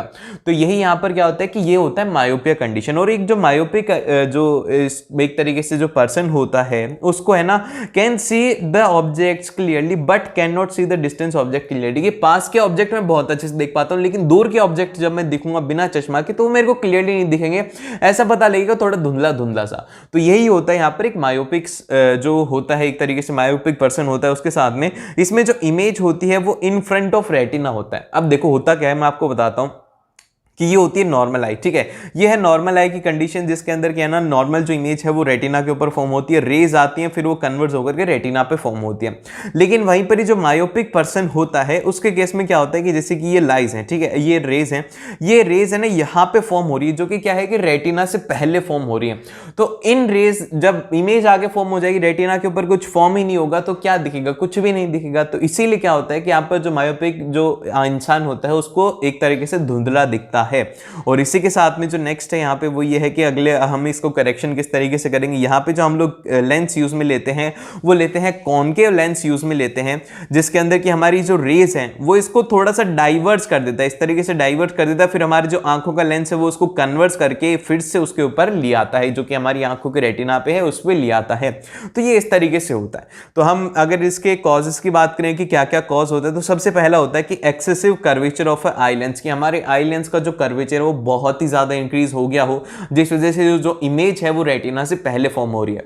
फिर सेकंड रीजन ये होता है कि स्ट्रेंथिंग ऑफ आई बॉल, की हमारी आंखें जो है वो बड़ी हो गई हो। तो देखो एक आंख जो है मेरी वो है 6/6 की, और जो दूसरी आंख है जिसके अंदर की मेरा नंबर है वो है 1.25 डायोप्टर का नंबर है, इतना मेरा दूसरा नंबर है। तो ऐसा जरूरी नहीं है कि जिसके चश्मा लगा हुआ है उसकी दोनों आंखें खराब हों।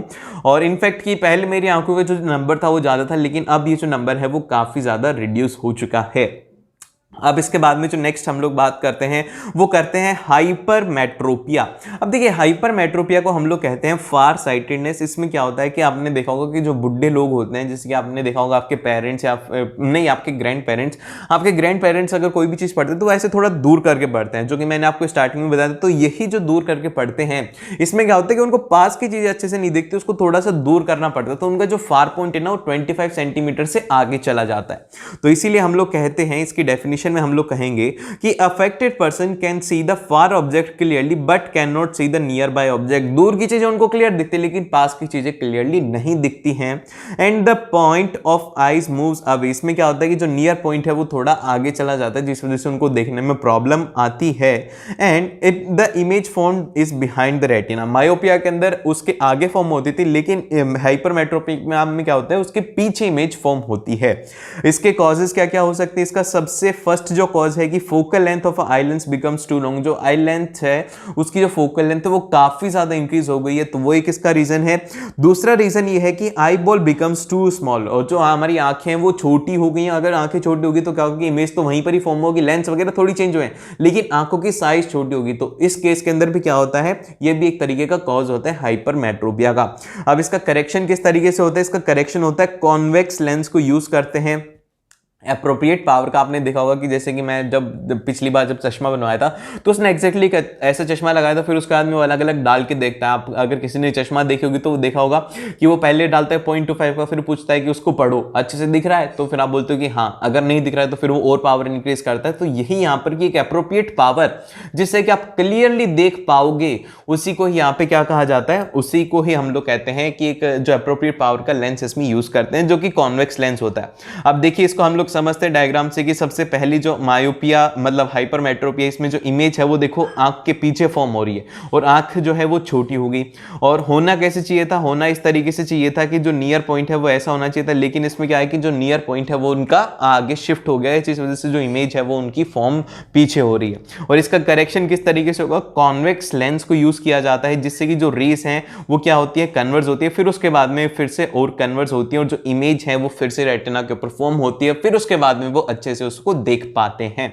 और फिर इसके बाद में जो अगला आता है वो आता है प्रेस बायोपिया। अब देखिए प्रेस बायोपिया क्या है? प्रेस बायोपिया एक ऐसा डिफेक्ट ऑफ विजन है जो कि ओल्ड पर्संस में दिखाया जाता है, that can not see the nearby objects clearly due to the loss of power of accommodation of eye. अब देखो ध्यान से देखो, इसमें यहाँ पे इसकी डेफिनेशन बड़ी इंपॉर्टेंट। इसकी डेफिनेशन में ये लिखा हुआ है कि it is the defect of a vision due to which old person can not see the nearby object due to the loss of power of accommodation of eye. Power of accommodation of eye अगर lose कर देती है आगे, जैसे आप बुढ़े होंगे वैसे आपकी आंखें की जो पावर है वो धीरे धीरे साथ में कम होती जाती है, क्योंकि आपकी आंखों की जो मसल्स हैं वो भी वीक होने लग जाते हैं। जैसे जैसे आप बुढ़े होंगे, जैसे जैसे टाइम निकलेगा तो आपकी जो मसल्स हैं वो भी वीक होंगी। तो वही यहाँ पे जो रीजन होता है वो होता है प्रेस बायोपिया, क्या जिससे क्या ना क्लियरली नहीं दिख पाता। और फिर इसके बाद में क्या होता है, इसमें होता क्या है, इसमें ये होता है कि the near point of a old person having the presbyopia becomes more than 25 centimetre. और इस केस के अंदर क्या होता है कि जो जिसको भी बीमारी होती है उसका जो फार पॉइंट है, मतलब नियर पॉइंट है, वो 25 सेंटीमीटर से आगे शिफ्ट हो जाता है। एंड इसके कॉजेज क्या क्या हैं, इसका सबसे पहला कॉज है कि weakening of A slurry muscles, slurry muscles weak हो जाती हैं, जो कि फोकल लेंथ को कंट्रोल करते हैं ना, वही वीक होगी, तो वहां पे फोकल लेंथ ही कंट्रोल नहीं हो पाती। तो ये किसका रीजन है। दूसरा रीजन है कि decreasing the flexibility of eye lens, eye lens जो है उसकी फ्लेक्सिबिलिटी डिक्रीज हो जाना, वो अच्छे से काम नहीं कर पाना, फ्लेक्सिबल नहीं रहता उतना, तो उस केस के अंदर भी होता है। और इसको जो कन्वर्जन, मतलब कि एक तरीके से इसको जो करेक्शन होता है वो होता है बायफोकल लेंथ से भी इसका करेक्शन होता है। बायफोकल लेंथ, इसका याद रखना कि बायफोकल लेंथ से हम लोग किसका करेक्शन करते हैं, वो करते हैं प्रेस बायोपिया का। ठीक है, समझ रहे हो मेरी बात। और फिर इसके बाद में अब आता है dispersion of white light bye a glass prism. एक ग्लास प्रिज्म के थ्रू किस तरीके से जो 7 कलर हैं, व्हाइट लाइट अगर डालोगे तो 7 कलर आपको मिलेंगे, वो क्या होता है वो देखते हैं। सबसे पहले इसकी डेफिनेशन क्या होता है कि डिस्पर्जन होता क्या है। बेसिकली डिस्पर्जन एक ऐसा फिनोमिनन होता है, phenomenon of splitting of a white light into 7 colours. White light को 7 कलर में स्प्लिट करना ही डिस्पर्जन कहा जाता है। When it passes through a glass prism, जब ग्लास प्रिज्म से हम लोग व्हाइट लाइट को देते हैं ना, जैसे कि यहां पे इसमें देखो, इसमें आपको क्या दिया जा रहा है कि एक व्हाइट लाइट डाल रहे हो, फिर इधर क्या मिल रही है आपको, रेड भी मिल रहा है, रेड से लेकर के वॉयलेट तक सातों के सातों कलर आपको मिल रहे हैं जो कि नेचर में एग्जिस्ट करते हैं। ये होगा हमारे पास में वॉयलेट हो गया, इंडिगो हो गया, ब्लू हो गया, ग्रीन हो गया, येलो हो गया, ऑरेंज हो गया, रेड हो गया। तो ये 7 कलर होते हैं, इनको याद रखो, violet, indigo, blue, green, yellow, orange और रेड। विबग्योर से इसको याद रखो। विबग्योर एक बहुत ही सिंपल सा वर्ड है। वी से वॉयलेंट, फिर इसके बाद में आई से हमारे पास में इंडिगो, फिर इसके बाद बी से ब्लू और जी से ग्रीन, फिर वाई से येलो और फिर ऑरेंज और रेड। याद रख सकते हो नहीं, बहुत ज्यादा सिंपल है। फिर इसके बाद में इसी को ही हम लोग स्पेक्ट्रम भी कहते हैं। देन फिर इसके बाद में जो अगला पॉइंट है, ये बड़ा ही ज्यादा इंपॉर्टेंट है, ये एग्जाम के अंदर आने के 100% चांसेस हैं कि ये आ सकता है। ध्यान से देखो, इसमें क्या है कि अभी हम देख के आए कि प्रिज्म से जो लाइट है वो 7 कलर में हो जाती है। तो हम क्या करें, अगर 2 प्रिज्म लगा दें तो क्या होगा, तो वही यहां पर है कि recombination of a white light. तो सबसे पहले प्रिज्म से जब लाइट पास होती है तो वो 2 कलर में स्प्लिट हो जाती है, आर और वाई, मतलब कि सातों के सातों कलर में स्प्लिट हो जाती है, जिसमें सबसे ऊपर कलर होता है रेड, फिर उसके बाद में लास्ट में होता है वॉयलेट। और फिर ये जो कलर हैं ये जाते हैं अगले प्रिज्म के ऊपर, जो कि उल्टा इन्वर्टेड प्रिज्म रखा होता है। तो जैसे ही इन्वर्टेड प्रिज्म होता है, ये सारी की सारी लाइटें कन्वर्ट होकर के फिर से व्हाइट लाइट में कन्वर्ट हो जाती हैं। तो यही होता है रिकॉम्बिनेशन ऑफ व्हाइट लाइट। ये 7 कलर से मिल करके फिर से वो एक व्हाइट लाइट में कन्वर्ट होगी। बस 7 कलर ही होते हैं, इससे ज्यादा हम लोग स्प्लिट नहीं कर पाते लाइट को। तो हम लोग इसके डेफिनेशन देखते हैं। इसकी डेफिनेशन जो है कि it is the reverse of a dispersion. Dispersion का उल्टा होता है कि डिस्पर्जन का उल्टा भी पॉसिबल है, वो यहां पे हम लोग रिकॉम्बिनेशन में देखते हैं। And 7 coloured lights of a spectrum can be recombined to giving back the white light by placing the 2 prism, 1 upside and 1 down. मतलब कि यहां पर ये कहना चाह रहे हैं कि हम लोग है ना, जो व्हाइट लाइट है ना, उसको 7 कलर में स्प्लिट कर सकते हैं ना, तो हम लोग उसको फिर से व्हाइट में कन्वर्ट कर सकते हैं। तो वही यहां पर एक कॉम्बिनेशन दिया हुआ एग्जाम के अंदर, ये बड़ा ही पूछा जाता है कि क्या होगा अगर हम लोग जो मिरर हैं उनको, मतलब कि प्रिज्म को उल्टा रख देंगे। ऐसा क्वेश्चन एग्जाम में आएगा तो डायग्राम भी ड्रॉ करना है और इसको हमें एक्सप्लेन भी करना है। फिर इसके बाद में जो नेक्स्ट आता है वो आता है रेनबो। रेनबो किस तरीके से फॉर्म होता है ये बात ध्यान से देखो। रेनबो होता क्या, ये रहा हमारा रेनबो, ठीक है, इतना अच्छा होता है, देखो कितने अच्छे से। ये है हमारी वाटर ड्रॉपलेट्स। जैसे इसमें सनलाइट आती है ना, तो ये सारे के सारे जो छोटी छोटी बारिश होने के बाद में छोटी छोटी बूंदें रहती है ना, तो ये सारे की सारी प्रिज्म का काम करती है। तो जैसे सनलाइट आती है, सनलाइट होती है व्हाइट, फिर सनलाइट इसके अंदर ऐसे रिफ्लेक्ट होकर के ऐसे बाहर निकलती है, जैसे कि प्रिज्म में निकलती है ना रिफ्रेक्ट होकर के, तो वैसे इसमें भी रिफ्रेक्ट होकर के निकलती है। तो इसमें 7 कलर निकलते हैं, 7 कलर होते हैं, वॉयलेट से लेकर के रेड तक के सारे कलर इसमें निकलते हैं। तो इसीलिए हमें जो रेनबो है वो बारिश के बाद में दिखता है। तो अभी हम लोग इसके डेफिनेशन देखते हैं। डेफिनेशन में हमारे पास में आता है कि natural spectrum appearing in the sky after rain. एक नेचुरल स्पेक्ट्रम है जो कि बारिश के बाद में पूरे बादल में दिखता है। देन फिर इसके बाद में जो नेक्स्ट है कि some water droplets remains in the air after rain and these droplets act as a small prism. की बारिश के बाद में कुछ ड्रॉपलेट्स हवा में रह जाती हैं जो कि है ना प्रिज्म की तरह काम करती हैं। And water droplets refract disperse the incident sunlight and then reflect internally and finally reflect it again and then it comes out of a rain drop. तो देखो होता क्या है कि जो रेन ड्रॉप है ना, सबसे पहले उसके अंदर लाइट एंटर करती है, सनलाइट। वो क्या करती है, उसको रिफ्लेक्ट करती है। सबसे फर्स्ट तो क्या होगा, इसके अंदर आप देख रहे हो कि जैसे ये घुस रही है यहाँ पे इस पॉइंट के ऊपर, ये क्या हो रही है, ये हो रही है रिफ्रेक्ट। फिर उसके बाद में क्या हो रहा है, रिफ्लेक्ट होने के बाद में ये हो रही है रिफ्लेक्ट इंटरनली। देखो यहां पे ये गई, फिर इसके बाद में इंटरनली फिर से ये रिफ्लेक्ट हुई है। रिफ्लेक्ट होने के बाद में finally reflect again and comes after a drop. फिर इसके बाद में एक और रिफ्लेक्शन लेकर के बाहर निकलती है एज ए, जैसे कि ग्लास प्रिज्म में आते हैं ना, दो बार टकरा करके निकलती है, वैसे ही इसमें भी होता है। और यहाँ पे ये जो रेनबो होता है ऑलवेज, ये पॉइंट याद रखना कि रेनबो किधर फॉर्म होता है, rainbow is always in the opposite side of a sun. Sun जिस तरफ होगा, सन इस तरफ है तो रेनबो इस तरफ ही फॉर्म होने वाला है। ये बात आपको याद रखना है। फिर इसके बाद में जो नेक्स्ट टॉपिक है वो ये है हमारे पास में एडवांस सनराइज। एडवांस सनराइज का मतलब क्या है कि जो हमारा सूरज है ना, वो है ना जल्दी उग जाता है एज कंपेयर टू कि जो उसकी एक्चुअल पोजीशन होती है उससे पहले ही वो हमें दिखने लग जाता है। तो ये क्यों होता है, तो हम लोग इसके बारे में देखते हैं। तो ये इसलिए होता है, देखिए ध्यान से देखिएगा, इसमें यहाँ पे इसकी जो डेफिनेशन है या फिर इसका रीजन है ये है कि the sun appears about 2 minutes earlier than the actual sunrise. की जो सही में सनराइज होता है उसके कंपेरिजन में 2 मिनट पहले ही आ जाता है। The sun remains visible for about 2 minute after the actual sunset. Sunset होने के 2 मिनट बाद तक भी हमें दिखता है। तो ऐसा क्यों होता है, ऐसा इसलिए होता है क्योंकि when the sun is below the horizon, जब होरिजन से नीचे होता है, the rays have to pass from the rarer to a denser medium, कि जो रेज हैं वो रेयर मीडियम से डेंसर मीडियम की तरफ आती हैं। so the rays bends towards the normal, जिस वजह से क्या होता है कि जो रेज हैं वो नॉर्मल की तरफ बेंड हो जाती हैं। as a result the sun appears higher than its actual position, और इसी वजह से क्या होता है कि जब वो बेंड हो जाती है ना, तो इसीलिए जो सन है वो क्या होता है कि हायर दिखता है जितनी की उसकी एक्चुअल पोजीशन होती है। जबकि ये जो फिनोमिनन है ये थोड़ा गलत है। गलत इसलिए है क्योंकि जो सन है वो हमेशा ही प्रेजेंट रहता है, सन कभी भी छुपता नहीं है, बस हमारी जो अर्थ है वो रिवॉल्व करती है। लेकिन यहां पे इसमें बताया गया कि ऐसा क्यों होता है, तो इसलिए ये बात आपको याद रखनी है। और फिर इसके बाद में जो नेक्स्ट टॉपिक आता है वो आता है ट्विंकलिंग ऑफ स्टार। आपने रात में देखा होगा कि जो रात तारे होते हैं ना वो ऐसे चमकते हैं, ऐसे ऐसे ऐसे चमकते हैं, ट्विंकल करते हैं। तो वो ट्विंकलिंग इफेक्ट उनमें होता कैसे है, तो ये एग्जाम के अंदर बड़ा ही पूछा जाता है, 3 या 4 नंबर में पूछा जाएगा। तो यहाँ पे ध्यान से देखो, तो इसमें यहाँ पे इसमें दिया गया है कि stars are very far from us. Star जो हमसे बहुत ज्यादा दूर है, लाइट ईयर्स में दूर है, और एक लाइट ईयर के अंदर करीब करीब होता है 3 लाख किलोमीटर। ऐसे 3 लाख लाइट ईयर हमसे दूर है, बहुत ज्यादा दूर होते हैं। तो यहाँ पे क्या होता है कि so they behave as a point source of a light. जितनी दूर आपको दिखेगा उतना ही वो क्या रहेगा, एक छोटा सा पॉइंट सोर्स की तरह वो एक्ट करता है कि एक छोटी सी लाइट है। And since the physical condition of the earth atmosphere are not constant, the light from the star appears to come from the different direction.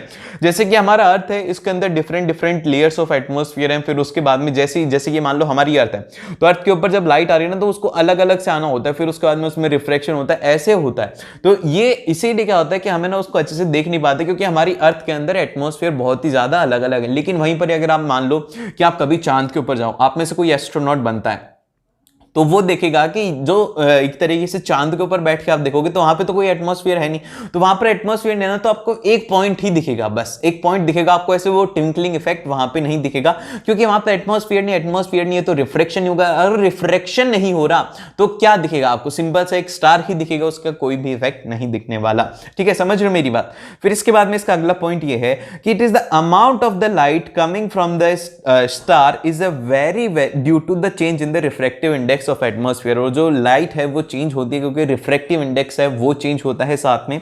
और फिर इसके बाद में आता है कि the star appears bright when more lights comes from the star. और जो स्टार है वो ज्यादा ब्राइट दिखता है जब उसमें से लाइट ज्यादा की कॉमन सेंस है।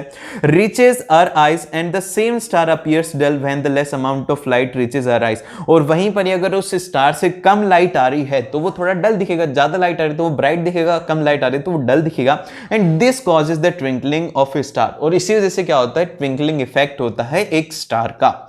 और फिर इसके बाद में जो अगला पॉइंट है ये है, आपके दिमाग में क्वेश्चन आना चाहिए, भैया जो स्टार ट्विंकल करते तो हमारे फिर प्लैनेट ट्विंकल क्यों नहीं करते।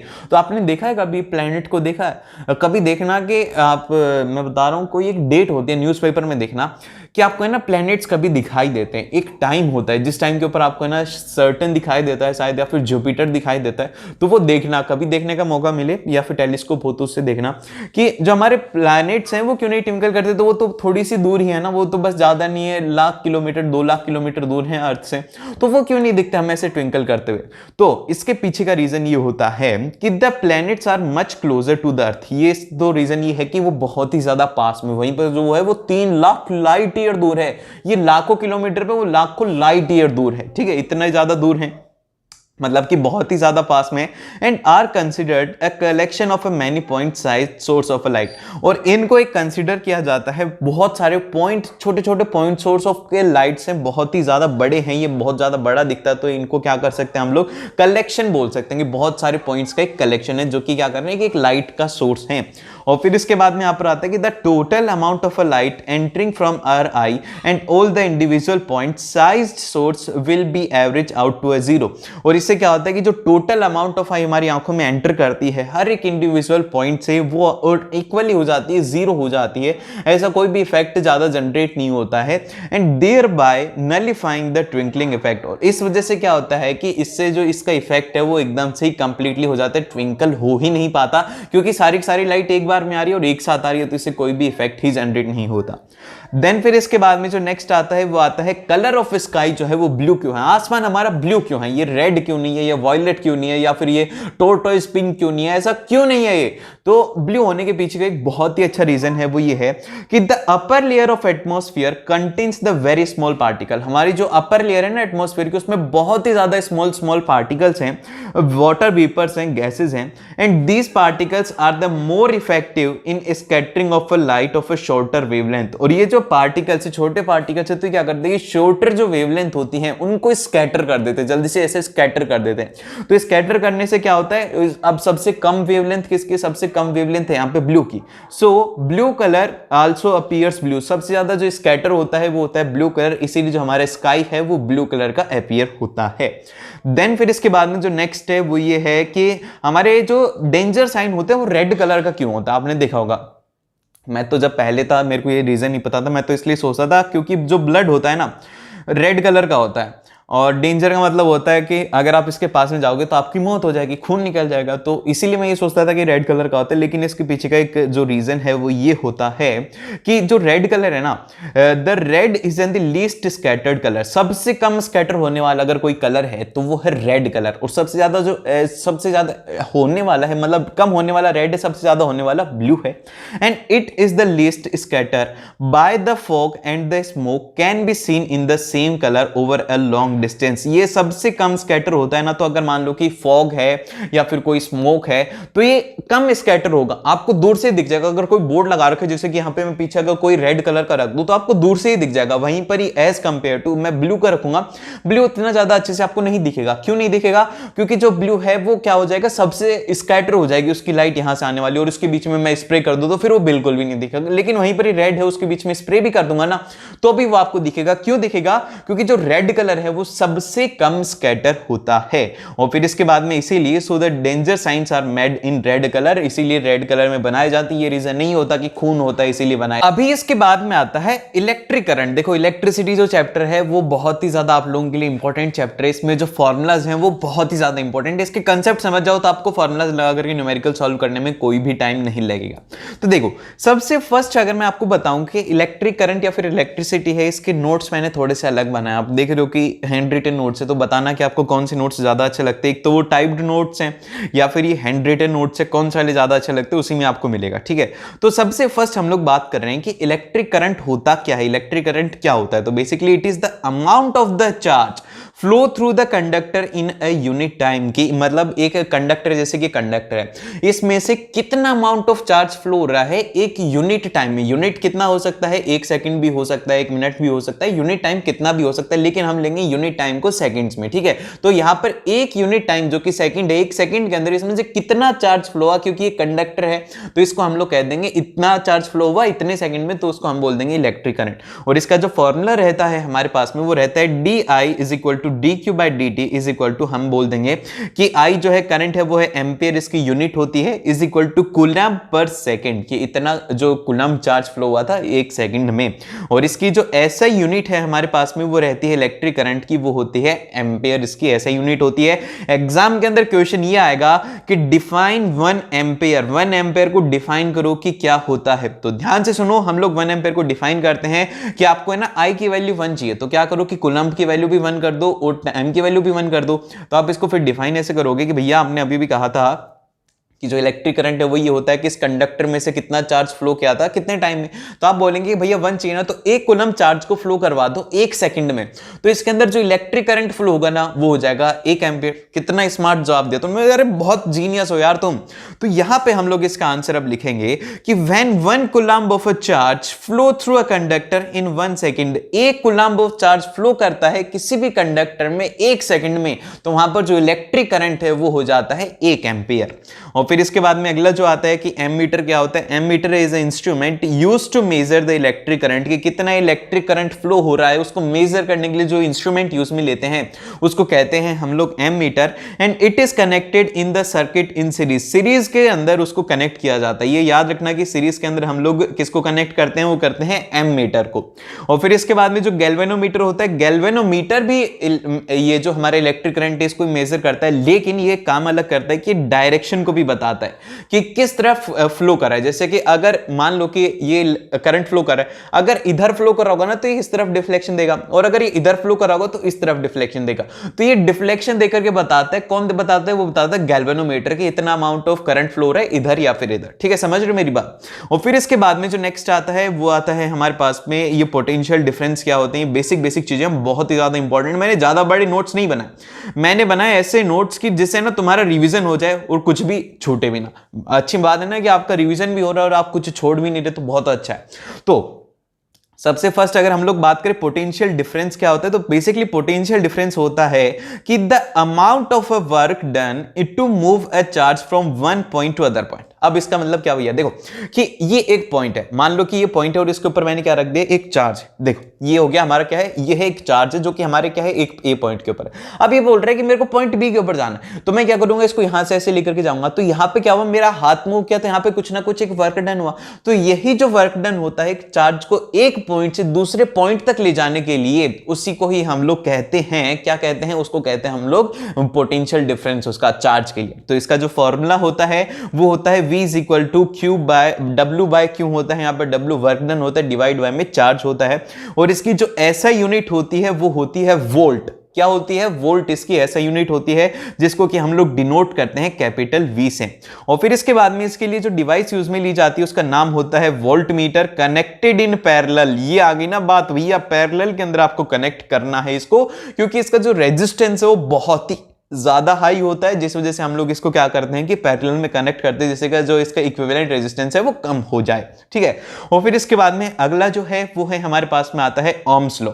अब देखिए ओम्स लॉ क्या है, ओम्स लॉ बड़ा ही सिंपल है, बहुत ही अच्छी बात कहता है ओम्स लॉ। ओम्स लॉ हमसे ये कहता है कि ओम्स लॉ क्या कहता है, ओम्स लॉ हमसे ये कहता है कि भैया देखो सुनो मेरी बात। ओम्स दादा थे, इन्होंने ना ऑब्जर्व करी थी एक बात, इन्होंने करा था इलेक्ट्रिक करंट को और इन्होंने देखा था पोटेंशियल डिफरेंस को, इनके बीच में इनको एक रिलेशन बना था, उसको देख करके इन्होंने ये बात कही थी। तो इन्होंने ये कहा था कि electric current flowing through the conductor is directly proportional to the potential difference. की कितना, जैसे कि मान लो कि हमारा क्या है, ये एक कंडक्टर, इसमें से कितना इलेक्ट्रिक करंट फ्लो कर रहा है वो डायरेक्टली प्रोपोर्शनल रहेगा कि इसके जो दोनों एंड से इसके ऊपर कितना पोटेंशियल डिफरेंस है। तो यहां से ओम्स दादा की बात हम मानेंगे और कहेंगे कि V is proportional to I, V is proportional to I। फिर ये प्रोपोर्शनलिटी का कांस्टेंट हटता है तो यहां पे आता है V is equal to IR। और भैया इस चैप्टर का जो सार है वो यही है। ठीक है, क्या है, V is equal to IR इस चैप्टर का सार है। न्यूमेरिकल बेस्ड क्वेश्चन भी यहीं से सॉल्व हो जाते हैं, सर्किट बेस्ड क्वेश्चन भी यहीं से सॉल्व हो जाते हैं। जिसको ये समझ में आ गया कि इसको कैसे यूज करना है उसका बेड़ा पार है। इलेक्ट्रिसिटी खत्म भाई, खत्म यार, खत्म है इलेक्ट्रिसिटी। और फिर इसके बाद में जो नेक्स्ट आता है वो ये है, हम देखते हैं दो, अगर जैसे कि इफ V इज कांस्टेंट, अगर हमारे वोल्टेज कांस्टेंट हो जाता है इस केस में, तो हम लोग बोलेंगे कि जो रेजिस्टेंस है वो इनवर्सली प्रोपोर्शनल होता है करंट के। इसका क्या मतलब हुआ, इसका मतलब ये हुआ कि तुम है ना रेजिस्टेंस बढ़ा दो, तो क्या होगा, करंट की जो वैल्यू है वो डिक्रीज होने लग जाएगी। या फिर तुम एक काम करो, करंट की वैल्यू बढ़ा दो, रेजिस्टेंस की वैल्यू डिक्रीज होने लग जाएगी। और अगर करंट को कांस्टेंट रख देते हो तो वोल्टेज के साथ में खेलना चाहते हो तो वोल्टेज बढ़ाओगे तो रेजिस्टेंस की वैल्यू भी इंक्रीज होगी, और अगर वोल्टेज घटाओगे तो उसकी वैल्यू भी डिक्रीज होगी। बड़ा ही सिंपल सा कंसेप्ट है, एक लाइन का कंसेप्ट, कितना प्यारा कंसेप्ट है।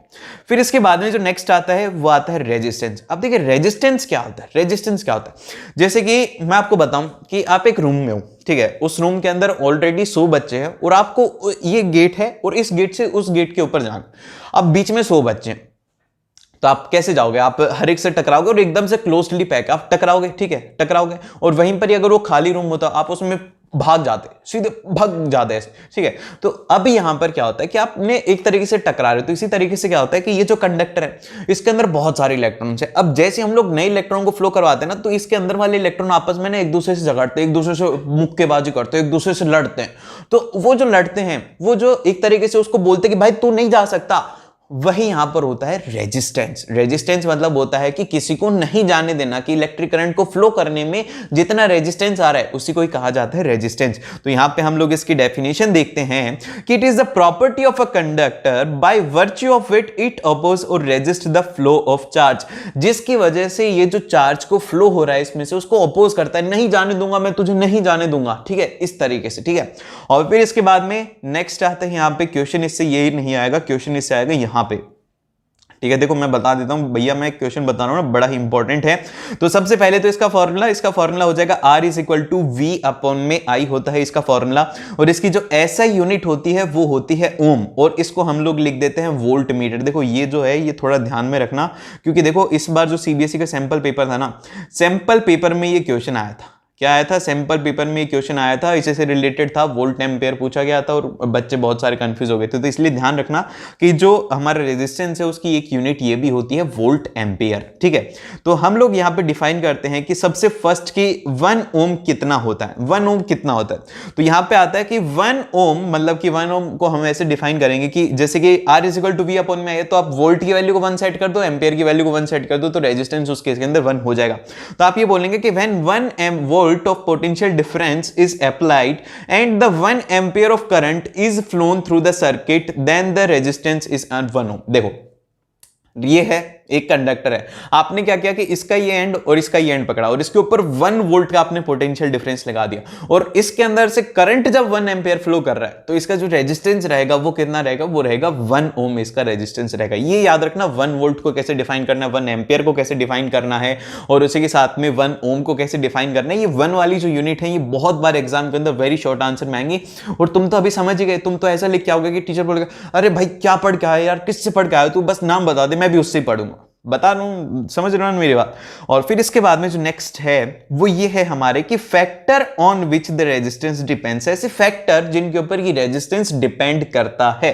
तो सबसे फर्स्ट हम लोग देखते हैं, सबसे पहला जो फैक्टर आता है वो ये आता है कि inversely proportional to the area of cross section of a conductor, कि कितना उसका क्रॉस सेक्शन है। जैसे कि ये पेंसिल है, ठीक है, अब इसका देखो ये, अरे ये फोकस नहीं कर पा रहा, हाँ, तो इसका ये जो गोल गोल वाला पार्ट है वो है इसका क्रॉस सेक्शन। तो रेजिस्टेंस जो है वो इनवर्सली प्रोपोर्शनल होता है क्रॉस सेक्शन के। आप जितना ज्यादा ये क्रॉस सेक्शन बढ़ाते जाओ, बस क्रॉस सेक्शन बढ़ाते जाओ, आपका क्या होगा कि आपकी जो रेजिस्टेंस की वैल्यू है वो डिक्रीज होते हुए चली जाएगी। और एग्जाम के अंदर इसके ऊपर बेस्ड क्वेश्चन आएगा, ध्यान में रखना। ये जो 4 पॉइंट बता रहा हूं ना, इन 4 के ऊपर बेस्ड न्यूमेरिकल आ सकता है, कंफ्यूज नहीं होना है, बड़ा ही सिंपल सा, बड़ा ही आसान सा, बड़े ही प्यार से उस न्यूमेरिकल को सॉल्व कर सकते हैं, ठीक है, समझ रहे हो मेरी बात।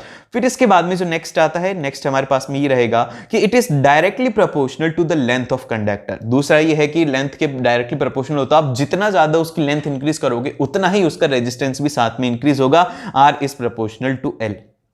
और फिर इसके बाद में नेक्स्ट है कि नेचर ऑफ मटेरियल के ऊपर भी डिपेंड करता है, जो कि रेजिस्टिविटी होती है ये कांस्टेंट होती है, ठीक है। रेजिस्टिविटी एक मटेरियल के लिए कांस्टेंट होती है, जब तक कि हम मटेरियल चेंज नहीं करेंगे रेजिस्टिविटी चेंज नहीं होती। फिर चाहे से आप कितना भी क्रॉस सेक्शन वगैरह ले लें, रेजिस्टिविटी उसकी हमेशा ही कांस्टेंट रहेगी। और फिर लास्ट के अंदर डिपेंड करता है भैया, वो करता है टेम्परेचर के ऊपर कि क्या टेम्परेचर है। ये 4 पॉइंट है, आपको एग्जाम के अंदर लिख करके आने हैं। फिर इसके बाद में जो फॉर्मूला निकल करके आता है ना, ये भाई साहब बहुत ही ज्यादा खतरनाक और बहुत ही ज्यादा इंपॉर्टेंट भी है।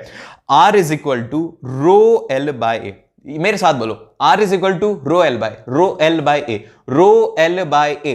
रो L by A, R is equal to rho L by A. याद हुआ? फिर से एक बार आंख बंद करके बोलो, resistance is equal to rho, यहां पर resistivity into L by A. अब फिर से हम लोग एक बार बोलेंगे R is equal to rho L by A, तो हो गया ना यार, बहुत ही सिंपल सा फॉर्मूला था। और यहां पर जो R है मतलब कि रो है, वो है रेजिस्टिविटी, जो कि एक कांस्टेंट है। हमने 4 पॉइंट लिखे थे, उनसे मिला करके ये इक्वेशन बनती है, जो कि हमें याद रखनी है, बहुत ही अच्छे तरीके से याद रखनी है। फिर इसके बाद में जो अगला पॉइंट आता है वो यही आता है, रेजिस्टिविटी क्या होती है। अब रेजिस्टिविटी कैसे डिफाइन करेंगे, तो देखो रेजिस्टिविटी बड़ा ही सिंपल सा तरीका है। आपको अगर रेजिस्टिविटी को डिफाइन करना है ना, तो एक काम करो, इस फॉर्मूला के अंदर एल और ए को गायब कर दो। एल और ए को गायब करने के लिए क्या करोगे, एल की वैल्यू को 1 सेट कर दो, एरिया की वैल्यू को 1 सेट कर दो, हो गया गायब, बस रेजिस्टेंस बचेगा। तो वो जो रेजिस्टेंस बचा है वही उसकी रेजिस्टिविटी होती है। तो इसी तरीके से हम लोग इसको डिफाइन करेंगे। इसकी डेफिनेशन ये रहेगी कि रेजिस्टेंस ऑफ अ कंडक्टर क्या है, resistance of a conductor of a unit length, एक है उसकी यूनिट लेंथ, एल की वैल्यू हमने 1 पुट कर दी, and the unit area of cross section, और उसका एरिया ऑफ क्रॉस सेक्शन क्या है, उसको भी हमने 1 यूनिट सेट कर दिया। तो यहां से हम लोग बोल देंगे कि उसकी जो रेजिस्टिविटी हो जाएगी वो हो जाएगी 1 ओम मीटर, और उसकी ऐसा यूनिट भी क्या होती है, वो होती है 1 ओम मीटर, इसकी ऐसा यूनिट होती है।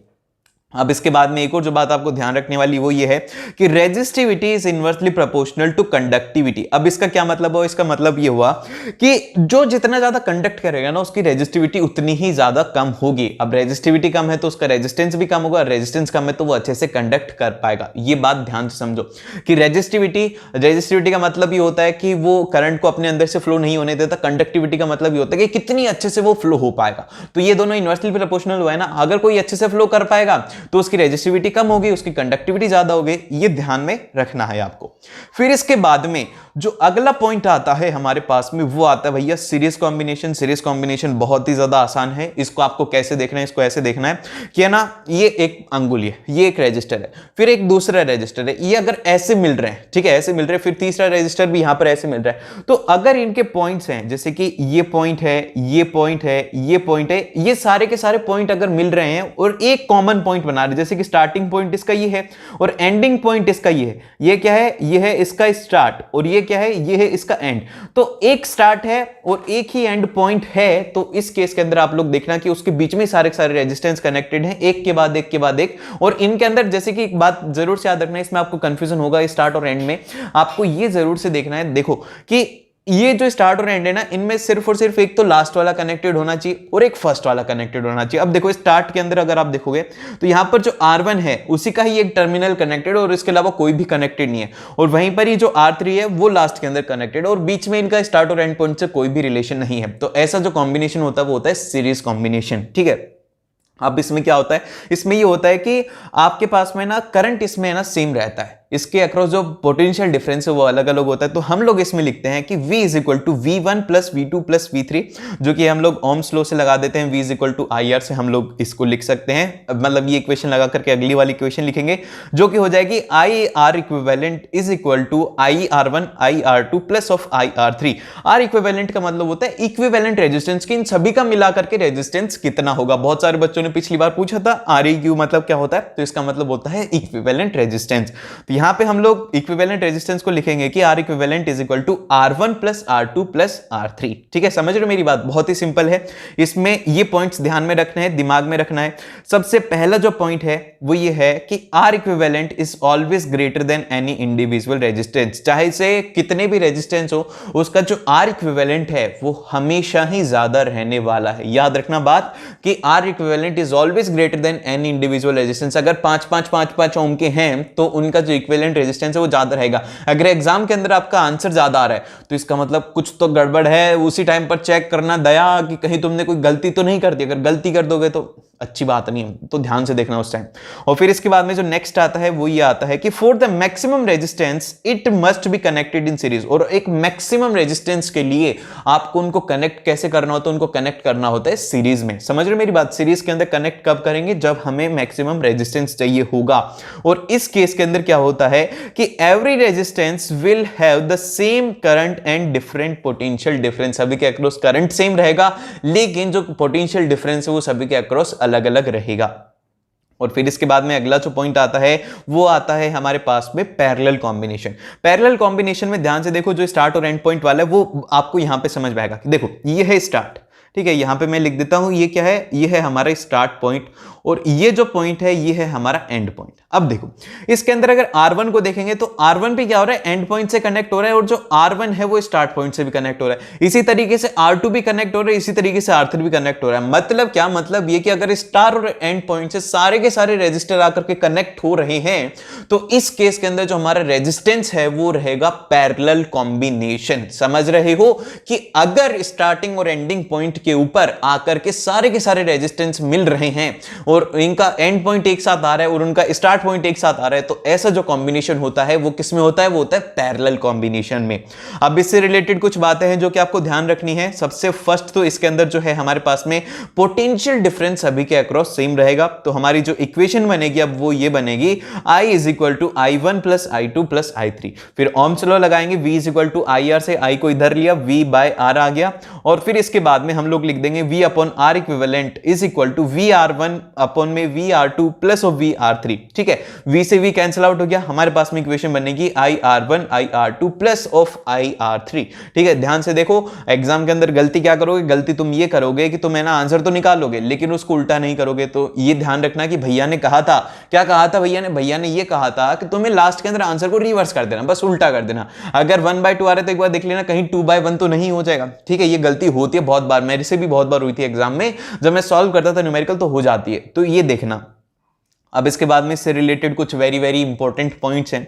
सबसे पहला जो पॉइंट है वो हमें ये कहता है कि equivalent resistance is less than the resistance of each resistor, कि हमारा जो इक्विवेलेंट रेजिस्टेंस रहेगा कि कितना रेजिस्टेंस आएगा वो एक जो छोटे से छोटा रेजिस्टर है उससे भी छोटा रहने वाला है। ये बात ध्यान रखो कि हमारा जो इक्विवेलेंट रेजिस्टेंस आएगा, चाहे से आपने 1000 रेजिस्टर कनेक्ट करके और सारे एक एक ओम के हैं, तो उनका इक्विवेलेंट रेजिस्टेंस जो है वो उससे भी कम आने वाला है। और फिर इसके बाद में अगर दो एक जैसे रेजिस्टेंस है, दो इक्वल रेजिस्टेंस अगर आपने कर रखे कनेक्ट, तो इनका जो रेजिस्टेंस है वो ये रहता है, मैं यहां पे लिख देता हूं, आपको अच्छे से दिख नहीं रहा होगा, R equivalent is equal to R1 into R2 divide by में R1 प्लस R2। इसमें उल्टा मत कर देना, ठीक है। इसका सिंपल सा फॉर्मूला है कि आप क्या करो, R1 R2 को मल्टीप्लाई कर दो और उसको डिवाइड कर दो R1 प्लस R2 से। बड़ा ही सिंपल है, बहुत ही अच्छे तरीके से तुम्हें ये याद भी हो गया। देखो अभी तुमने हाँ भी भर दी, हाँ भैया याद हो गया, बताओ। और फिर इसके बाद में जो अगला है वो ये है कि every individual resistance can operate separately, therefore domestic appliances are connected in parallel. इसके एक सबसे बड़ा एडवांटेज ये है कि सभी का स्टार्ट और एंड पॉइंट एक जगह पे होता है, तो अगर हमें एक को ही चलाना है, जैसे कि फैन चलाना है तो फैन ही चलेगा, अगर लाइट चलाना है तो लाइट ही चलेगी, अगर सभी को चलाना है तो सभी चलेंगे। लेकिन सीरीज के अंदर क्या होता है, देखो ध्यान से, सीरीज वाला भी समझा देता हूं कि सीरीज के अंदर आपको क्या करना है, आपको है ना ये रेजिस्टेंस यूज में नहीं लेना। आपको मान लो कि ये जो R2 है ना आपका, ये है आपका फ्रिज, आपको ये यूज नहीं करना, ठंडा रखे, या फिर एसी है आपको यूज नहीं करना, तो आप क्या करोगे, इसको कट ऑफ कर दोगे। तो जैसे आप कट ऑफ करोगे ना तो सर्किट ही कंप्लीट नहीं होगा, जब सर्किट ही कंप्लीट नहीं होगा, करंट ही फ्लो नहीं होगा, तो बाकी के अप्लायंसेस भी वर्क नहीं करेंगे। इसीलिए जो हमारे घर की अप्लायंसेस होती हैं वो हम लोग किस में कनेक्ट करते हैं, वो करते हैं पैरेलल में, समझ रहे हो। और फिर इसके बाद में जो अगला पॉइंट आता है वो आता है जूल्स हीटिंग। अब देखिए जूल्स हीटिंग बड़ा ही सिंपल सा कंसेप्ट है, इसके लिए भी 4 पॉइंट आपको याद रखने हैं। 4 पॉइंट यहां पर ये कहते हैं हमें, सबसे पहला पॉइंट ये कहता है कि heat produced in a resistor, कि ये बोलता है कि heat produce in a resistor 4 बातों के ऊपर डिपेंड करती है, जिसमें से सबसे पहली बात हमारे पास में ये होती है कि it is directly proportional to the square of current. ये पहले ये बोल देता है कि भैया जो हीट जनरेट होगी ना वो हमारी प्रोपोर्शनल रहेगी किसके, कि कितना करंट उसमें फ्लो कर रहा है उसका स्क्वायर कर दो, तो इससे पता लग जाएगा कि भैया इतनी उसमें हीट जनरेट हुई, उसका स्क्वायर करती, ठीक है। फिर सेकंड में यहां पे हमसे कहा गया है कि इट इज डायरेक्टली प्रोपोर्शनल, मैं एक बार चेंज कर लूं, directly proportional to the resistor, H is proportional to resistor. Resistor के क्या होता है, वो प्रोपोर्शनल होता है। और फिर इसके बाद में अगला पॉइंट है कि it is directly proportional to the time for which the current flow, और एक ये इस बात के ऊपर भी डिपेंड करता है कि कितने टाइम के लिए उसमें करंट फ्लो हो रहा है। H is proportional to T, जैसे कि ये हमारा क्या है, कंडक्टर है, स्टार्टिंग से हमारा कंडक्टर है। अब इस कंडक्टर को आप एक काम करो, इसके अंदर से करंट फ्लो कराओ, रेजिस्टेंस है इसका कुछ ना कुछ है, लेकिन अगर आप इसको है ना ज्यादा टाइम के लिए दोगे, जैसे कि आपने देखा होगा, अब भी आपके फैन जब चलेंगे ना गर्मियों में, देखना उसको टच करना, जो फैन होता है ना जब वो बंद हो जाए उसको टच करना, तो आपको लगेगा वो गर्म लगेगा। गर्म क्यों लगा, क्योंकि उसमें से हीट जनरेट हुई, क्योंकि वो बहुत ही ज्यादा टाइम से चल रहा था। तो अगर कोई भी अप्लायंस जिसको कि हम ज्यादा देर तक यूज करते हैं तो उसमें से हीट जनरेट होती है, वो डिपेंड करती है टाइम के ऊपर। अगर आपने 10 मिनट के लिए चलाया नहीं होगा गर्म, 1 घंटे के लिए चलाया तो भी नहीं होगा, लेकिन अगर 12 घंटे के लिए चलाया तो डेफिनेटली गर्म होता है। तो यही यहां पे बोलता है ये लॉ, 3 बातें बोलता है, और यहां से हम लोग कंक्लूजन में निकालते हैं H is equal to I square RT। Fourth point ये है, साथ में बोलो मेरे कि हीट जनरेटेड क्या हो जाएगी, H is equal to I square R T, H is equal to I square R T. फिर से बोलो H is equal to I square R T, I square R T, I square R T, I square R T. ठीक है, याद रखो I square R T, I square R T. ठीक है, समझ रहे हो? ये हो जाएगा हमारे पास में। और इसके अंदर जब ओम्स लॉ लगाएंगे तो हम इसको और भी तरीके से लिख सकते हैं, H is equal to V square upon में आर टी, और H is equal to V I T भी हम लोग इसे लिख सकते हैं। समझ गए? देन फिर इसके बाद में अगली जो आती है वो आती है पावर, ताकत। तो मैं तुम्हें मेरी ताकत दिखाता हूं, देखो ये रही मेरी ताकत, दिख रही है कितनी ताकत है। तो ऐसे ही क्या होता है कि इलेक्ट्रिक पावर की भी ताकत होती है। वो ताकत कैसे होती है वो मैं दिखाता हूं आपको। ताकत आप लोगों की भी दिखती है एग्जाम में, आप लोग जो फोड़ के आते हो ना एग्जाम में, क्या फोड़ा यार तुमने इंग्लिश का एग्जाम, मैंने देखो तो तुम्हारे कमेंट्स, तुमने कमेंट्स में आग लगा रखी थी। तो इस बार भी इतने कमेंट कर दो, इतने कमेंट कर दो कि यूट्यूब पागल हो जाए, वो बोले यार ये कैसे बच्चे हैं यार। तो करो कमेंट, करो कमेंट कर दो, कुछ भी कर दो, स्माइली बना दो स्माइली, लेकिन करो कमेंट। ठीक है, तो यहां पे अब यहां पे हम लोग लिखते हैं कि amount of the electric charge consumed in a circuit per unit time. मतलब ये बोलता है कि हमारा जो एक सर्किट है उसमें पर यूनिट टाइम में कितना चार्ज कंज्यूम हो रहा है, वो होती है उसकी पावर। ठीक है, समझ गए? तो और हम इसको ये भी कह सकते हैं, इसको थोड़ी अलग भाषा में बोलना चाहें तो ये होता है रेट ऑफ डूइंग वर्क, कि किस स्पीड से आप लोग काम करते हैं उसको हम लोग कह देते हैं पावर। ठीक है, अब इसकी जो एसआई यूनिट होती है हमारे पास में वो होती है वॉट। इसकी एसआई यूनिट होती है वॉट, वॉट इसकी होती है एसआई यूनिट। और हम लोग बोल देते हैं P is equal to V I, Ohm's law लगा करके हम लोग बोल देंगे V is equal to I R. तो यहां से हम लोग एक नई इसकी इक्वेशन बना देते हैं, वो बना देते हैं P is equal to I square R T. देखो ये पीछे ट्रक आ गया यार, कितना अच्छा फ्लो चल रहा था ना, ये ट्रक ने खराब कर दिया। कंस्ट्रक्शन का काम चल रहा है तो मेरे को टाइम देख करके बनानी पड़ती वीडियो, बहुत खराब है यार ये, क्या ही बताऊं मैं अब तुमको। ठीक है, तो यहां पे हमने ओम्स लॉ लगाया तो हमने लिखा power is equal to I square R. फिर इसके बाद में एक और बार ओम्स लॉ लगा करके आप देखो, इसमें किया कुछ भी नहीं है, कोई भी दिमाग नहीं लगाया मैंने। V is equal to I R है, ओम्स दादा का याद करवाया था, V is equal to I R. वीर, वीर याद रखो, वीर। ठीक है, वीर से याद रखो। तो वीर ये हो गया, तो वीर को हमने यूज करा तो यहां पे आ जाएगा I P is equal to I square R, और फिर इसको हम बोल देंगे P is equal to V square upon में आर। समझ गए ना? हो गया, बस खत्म है ये। इसके बाद में तो कुछ भी नहीं है, तो छोटी सी बातें लिखी हैं, कुछ भी नहीं है। तुम तो कर लिया यार, तुमने पूरा पूरा चैप्टर खत्म कर दिया। ये वाला कितना बड़ा चैप्टर था, देख रहे हो, इतने स्मार्ट हो तुम। फिर इसके बाद में एनर्जी कंज्यूम्ड कितनी आएगी, कि कितनी एनर्जी कंज्यूम हुई। घर पे आप देखते हो कि 10 यूनिट बिजली आई, 20 यूनिट बिजली आई, इतनी बिजली आई, तो वो कैसे आती है? वो आती है power into time. Power into time की, जैसे कि आपने प्रेस को चलाया 1 घंटे के लिए चलाया और वो 1 किलोवाट की, तो आपकी जो यूनिट निकलेगी वो निकलेगी 1 यूनिट। और इसकी ऐसा यूनिट होती है किलोवाट आवर, इसकी ऐसा यूनिट होती है। और इससे क्वेश्चन आएगा आपको लास्ट के अंदर, बस कैलकुलेट करना है। तो इसके लिए याद रखना कि इसका जो फॉर्मूला है वो होता है पावर इनटू टाइम, कितना टाइम लगा, इसकी जो यूनिट होती है वो होता है किलोवाट आवर। और हम लोग यहां पे अगर यूज में लेंगे commercial unit of electric energy, electric energy की कमर्शियल यूनिट क्या होती है, तो 1 यूनिट is equal to 1 kilowatt hour होती है, जिसको कि हम थोड़ा सा कन्वर्ट करके लिखेंगे। तुम्हें कंफ्यूज करने के लिए मैंने लिखा हुआ है, तो मैं बोलूंगा भी नहीं आएगा एग्जाम में, नहीं आने वाला, मत पढ़ो इसको, ये कोई काम का ही नहीं है, बस मैंने ऐसे लिख दिया था। लेकिन ये जरूर से देख लेना एक बार कि जो 1 किलोवाट होता है उसमें 1000 वोल्ट होते हैं, 1 मेगावाट के अंदर 1000 किलोवाट होते हैं। ठीक है, और फिर इसके बाद में लास्ट वाला है 1 हॉर्स पावर में 746 वोल्ट होते हैं। ये फालतू की नॉलेज थी जो कि मैंने दे दी, इसका कोई काम नहीं। अब इसके बाद में चलते हैं नेक्स्ट चैप्टर। एंड फिर इसके बाद में हमारे पास में आता है, वो आता है magnetic effect of electric current. बहुत ही ज्यादा जरूरी है, बहुत ही ज्यादा इंपॉर्टेंट है, ये ध्यान से सुनना। ये चैप्टर बड़ा ही सिंपल है, मैं आपको बहुत कम टाइम में समझा दूंगा, बड़ा ही सिंपल है। ठीक है, तो देखो मैग्नेट क्या होती है, कहां पर हम लोग इसको यूज करते हैं। तो मैग्नेट तो आप लोग जानती हो, जैसे कि ये है, इसमें भी मैग्नेट है, क्या काम आ रहा है, ये इसको होल्ड करती है कि ये गिर ना जाए। देखो ऐसे गिर नहीं रहा, मैं इसको पकड़ के खींचूंगा जब भी गिरेगा। तो ये क्या है, इसमें है, ये है मैग्नेट।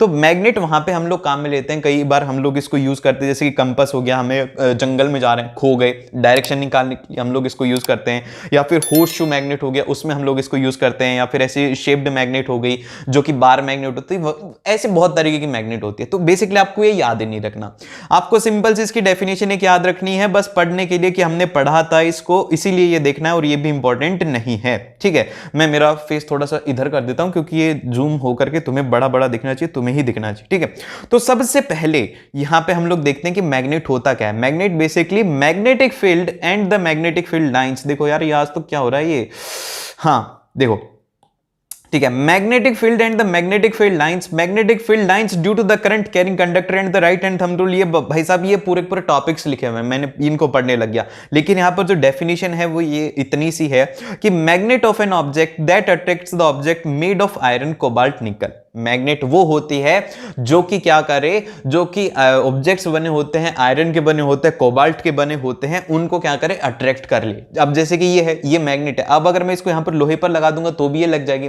तो वही यही जो होता है कि जो अट्रैक्ट करती है उसी को हम लोग कहते हैं क्या, मैग्नेट कहते हैं। बड़ा ही सिंपल सा कंसेप्ट है। और उसी के साथ में मैग्नेट जो है वो किस डायरेक्शन में रेस्ट में आती है, मैग्नेट हमेशा नॉर्थ साउथ डायरेक्शन में रेस्ट में आती है। जब हम उसको, जैसे कि अब इसको अगर आप ऐसे खुला छोड़ दोगे ना, तो ये नॉर्थ और साउथ डायरेक्शन के अंदर ऑटोमेटिकली अपने आप को सस्पेंड कर लेगी। ऐसा इसलिए होता है क्योंकि हमारी जो अर्थ है वो भी एक तरीके की मैग्नेट है, उसमें भी एक तरीके की मैग्नेट है जिसके नॉर्थ और साउथ पोल होते हैं। तो जब हम इनको छोड़ देंगे तो क्या होगा कि ये बात जरूर से याद रखना कि जो नॉर्थ है ना, उसको कभी भी नॉर्थ अच्छा नहीं लगता। नॉर्थ को नॉर्थ थोड़ी अच्छा लगता है, उसको लगता है साउथ। समझ रहे हो मेरी बात? नॉर्थ को साउथ अच्छा लगता है, और साउथ को कौन अच्छा लगता है, साउथ को अच्छा लगता है नॉर्थ। और जैसे ही अगर आप नॉर्थ को नॉर्थ के पास ले जाओगे ना, उनके बीच में बड़ी तगड़ी लड़ाई होती है। जैसे कि मैं क्या करूं यार, मेरे पास में मैग्नेट नहीं है, नहीं तो मैं तुम्हें करके बताता हूं। मैग्नेट अगर होती ना तो मैं तुम्हें बताता कि वो अगर पास में लेके जाते तो ऐसे एक दूसरे को रिपेल करते, लेकिन वहीं पर जैसे नॉर्थ और साउथ को वो ऐसे चिपक जाती है।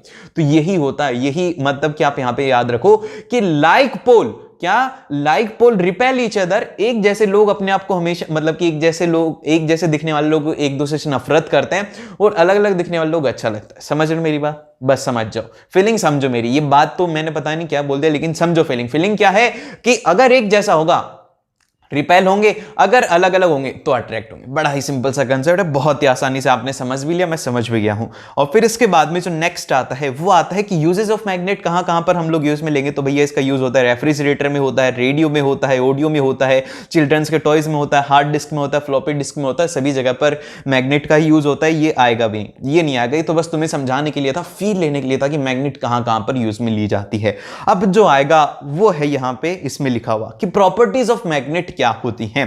तो सबसे पहली जो हमारी प्रॉपर्टी होती है वो ये होती है कि a freely suspended magnet always points towards the north south direction. और जो एक फ्रीली सस्पेंडेड मैग्नेट होती है ना, वो हमेशा ही कैसे करती है, नॉर्थ और साउथ डायरेक्शन को पॉइंट करती रहती है।